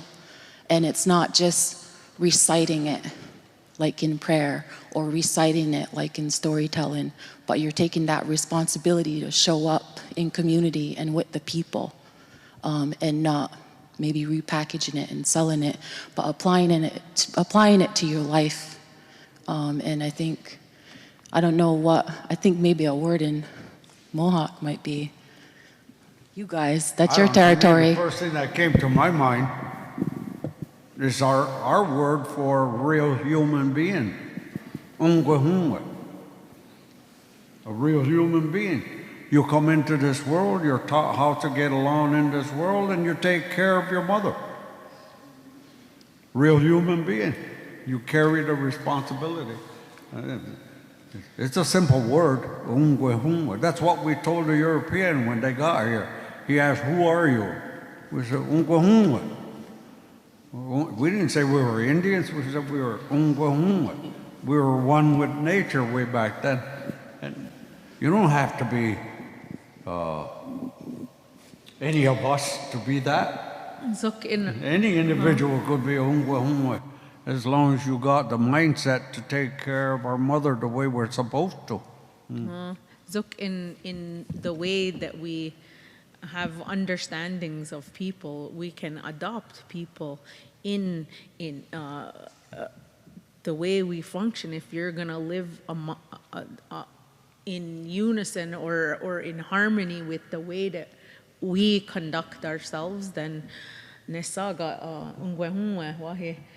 And for me, perhaps I wouldn't have come to that conclusion without, I like to listen to what they have to say and their experience. But for us, we have someone that works with us and he understands our ways, and we just gave him our own name of how we see him, and we just call him that in ʻŌnguehneha. We just speak to him in our language. We have our own name, but I can't tell you his name. It's top secret. No, but still, I would, yeah. It depends what you live through. I didn't grow up in ḵānāwāģe or a reservation, so I don't have that experience. My family wasn't attacked just because of its past, its belonging. So, but then I can relate it to, other experiences of wrongdoings and, being confronted to inhuman. You become human once you fight against inhumanity, But then I believe that it's once the moment I started really relating with you, I became an immigrant more than anything, And that's like the consciousness. Like, I think we can meet, if settler peoples can just renew our relationship to this land as, what's in my mind, my language, it doesn't fit, Like the institutions, these are foreign things that are in my mind. Even though my family arrived 400 years ago or something, it's still, something like that. Becoming immigrant Nyawa. That's louder. So we have a couple more comments here, and then we're going to move on to this gentleman's question next. That was my question. What? What is his answer? Oh, you. But I just wanted to let people know that this is meant for everybody. I just wanted the non-natives to understand that this isn't just something that can pertain to natives, but this was a message that was sent to the world or for anybody that, and this can apply to anybody. So I don't want non-natives to think that they can't be a part of this, because just hearing you talk and understanding or seeing how you came to understand all of this stuff, how does he fit into this? And if there was any message in the world that had to be, would be this type of lifestyle, how we live, or what was laid out in ṕ nejakā. Because it's connection with the earth, you're respecting the earth, you're giving back to the land, you're giving back to creation, you're only using what you need. This world isn't doing that, and it's only leading to our devastation eventually. So if more people live that way, and that would be the ideal thing, I would say. I just want people to understand that it's not just for Native people. So. You ask, Ŋ괴hunwe. Ungwe is the human being. Ungwe. Unwe, as creation travels, it's consistent. And every life that is on this creation is connected. But the thing is, we need to understand, we don't all become the same. It was not the intent of creation that we all become the same. It's like take flowers. There's so many different flowers all around the world. But each one of those flowers is special. Every flower, because they're all still so natural, they are still who they are. You do not take the red rose and make it into an orchid or a dandelion or a lilac. No, that's who they remain. But they're one with creation. You know, we know there's a lot of people who like to come and to learn about us, and you know, they really admire our ways, and they try very hard to be one of us. But they can't be one of us. We can adopt. We can take them in. We can shelter them. We can show them these ways. We can help them so that they can help themselves and their children and their grandchildren to understand that they have a place in creation. We are who we are. And we're more than happy to share the knowledge that we have. And we have no problem in you recognizing that you have a place in creation. But you got to become one with that creation.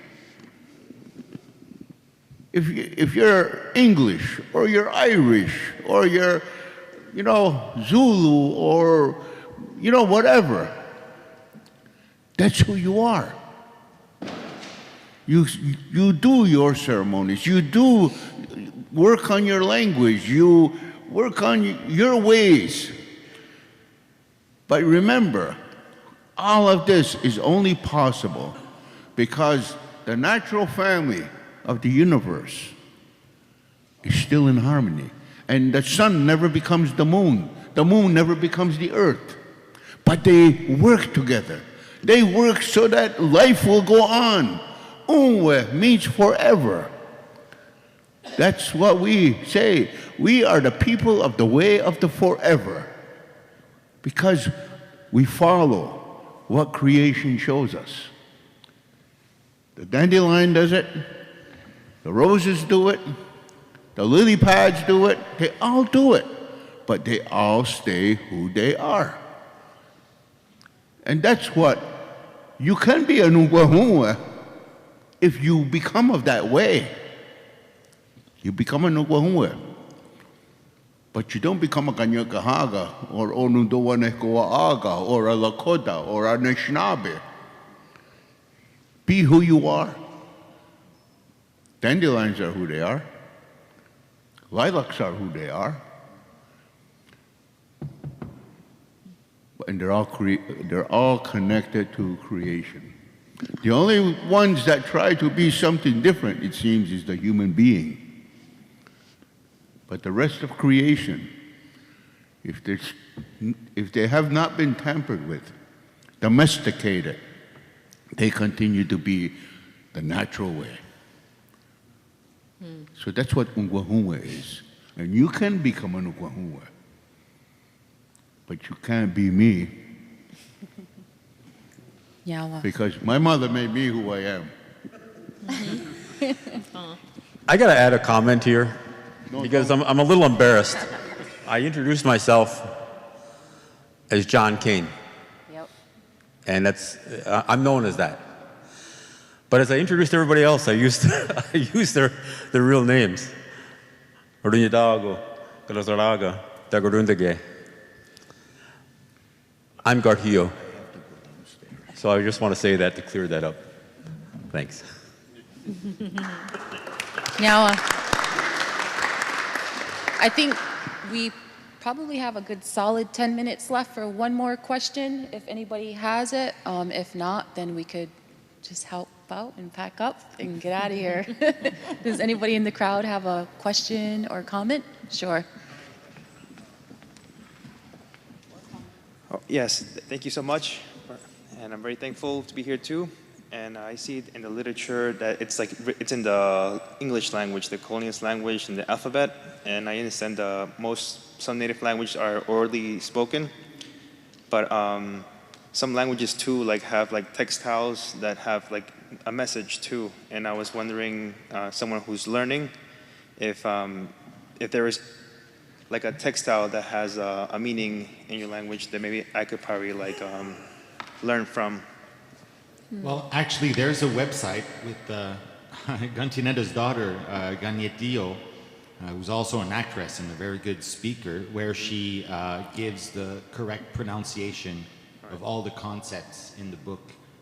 So there's a website in the end pages, I think, and you can listen to everything. So that's already a first step relating to the book. Got it. Thank you so much. Mm-hmm. Oh, that's it. Thank you. Oh, okay.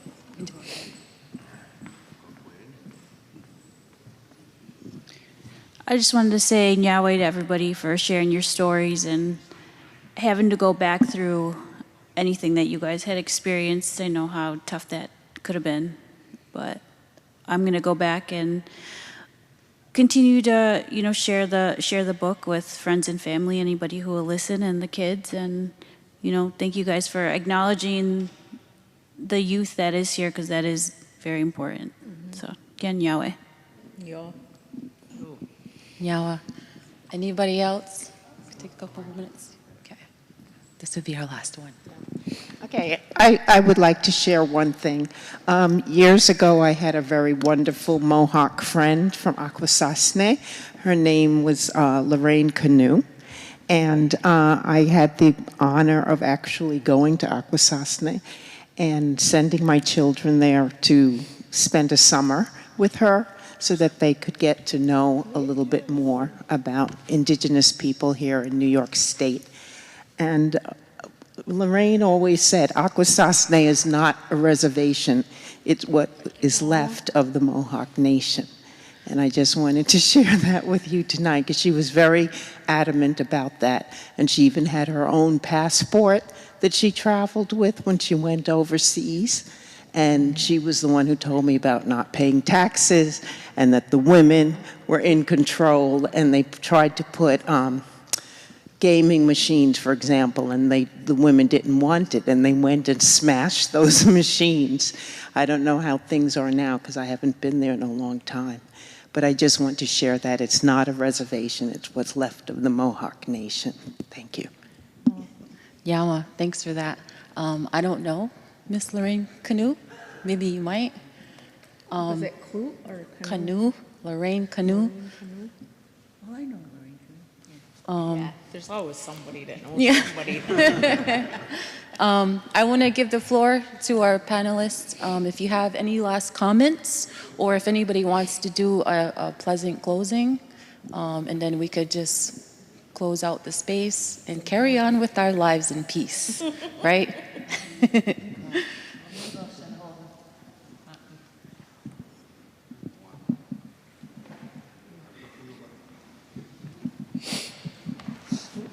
Stand? Should we stand up? Negade, toka ni ka wonaga, tadi do wari wahnoto, uani mune sarade, yungwaya dairo, daido wa tarunu, nene, yungwari wasu. Did you do that? Maybe. Okay. Okay. All right. Hatchquin. Okay. Neno dito wala so yatini staha. Nenya degu taya got ka wa hako chato wa nisragesu. Yung waya tagen hasara. Ne yung wese chini di de tiganere. Yago yo the chato wa nisragesu. Yung kie&ญู ni jiskona aido wa nutunyu. Gudi yung kota wonge jung jate. Nega de wahe. Eno to to ni kun raera te. Anti to wa da weyando. Ta jetinu haratu. Nene yati nistaha jung jate. Tona yo to yo wa ni kun. Tano to. Yeya dage yati nistaha. Nenya de ku yo yang ta. Nene yeya ta ku nu kwa.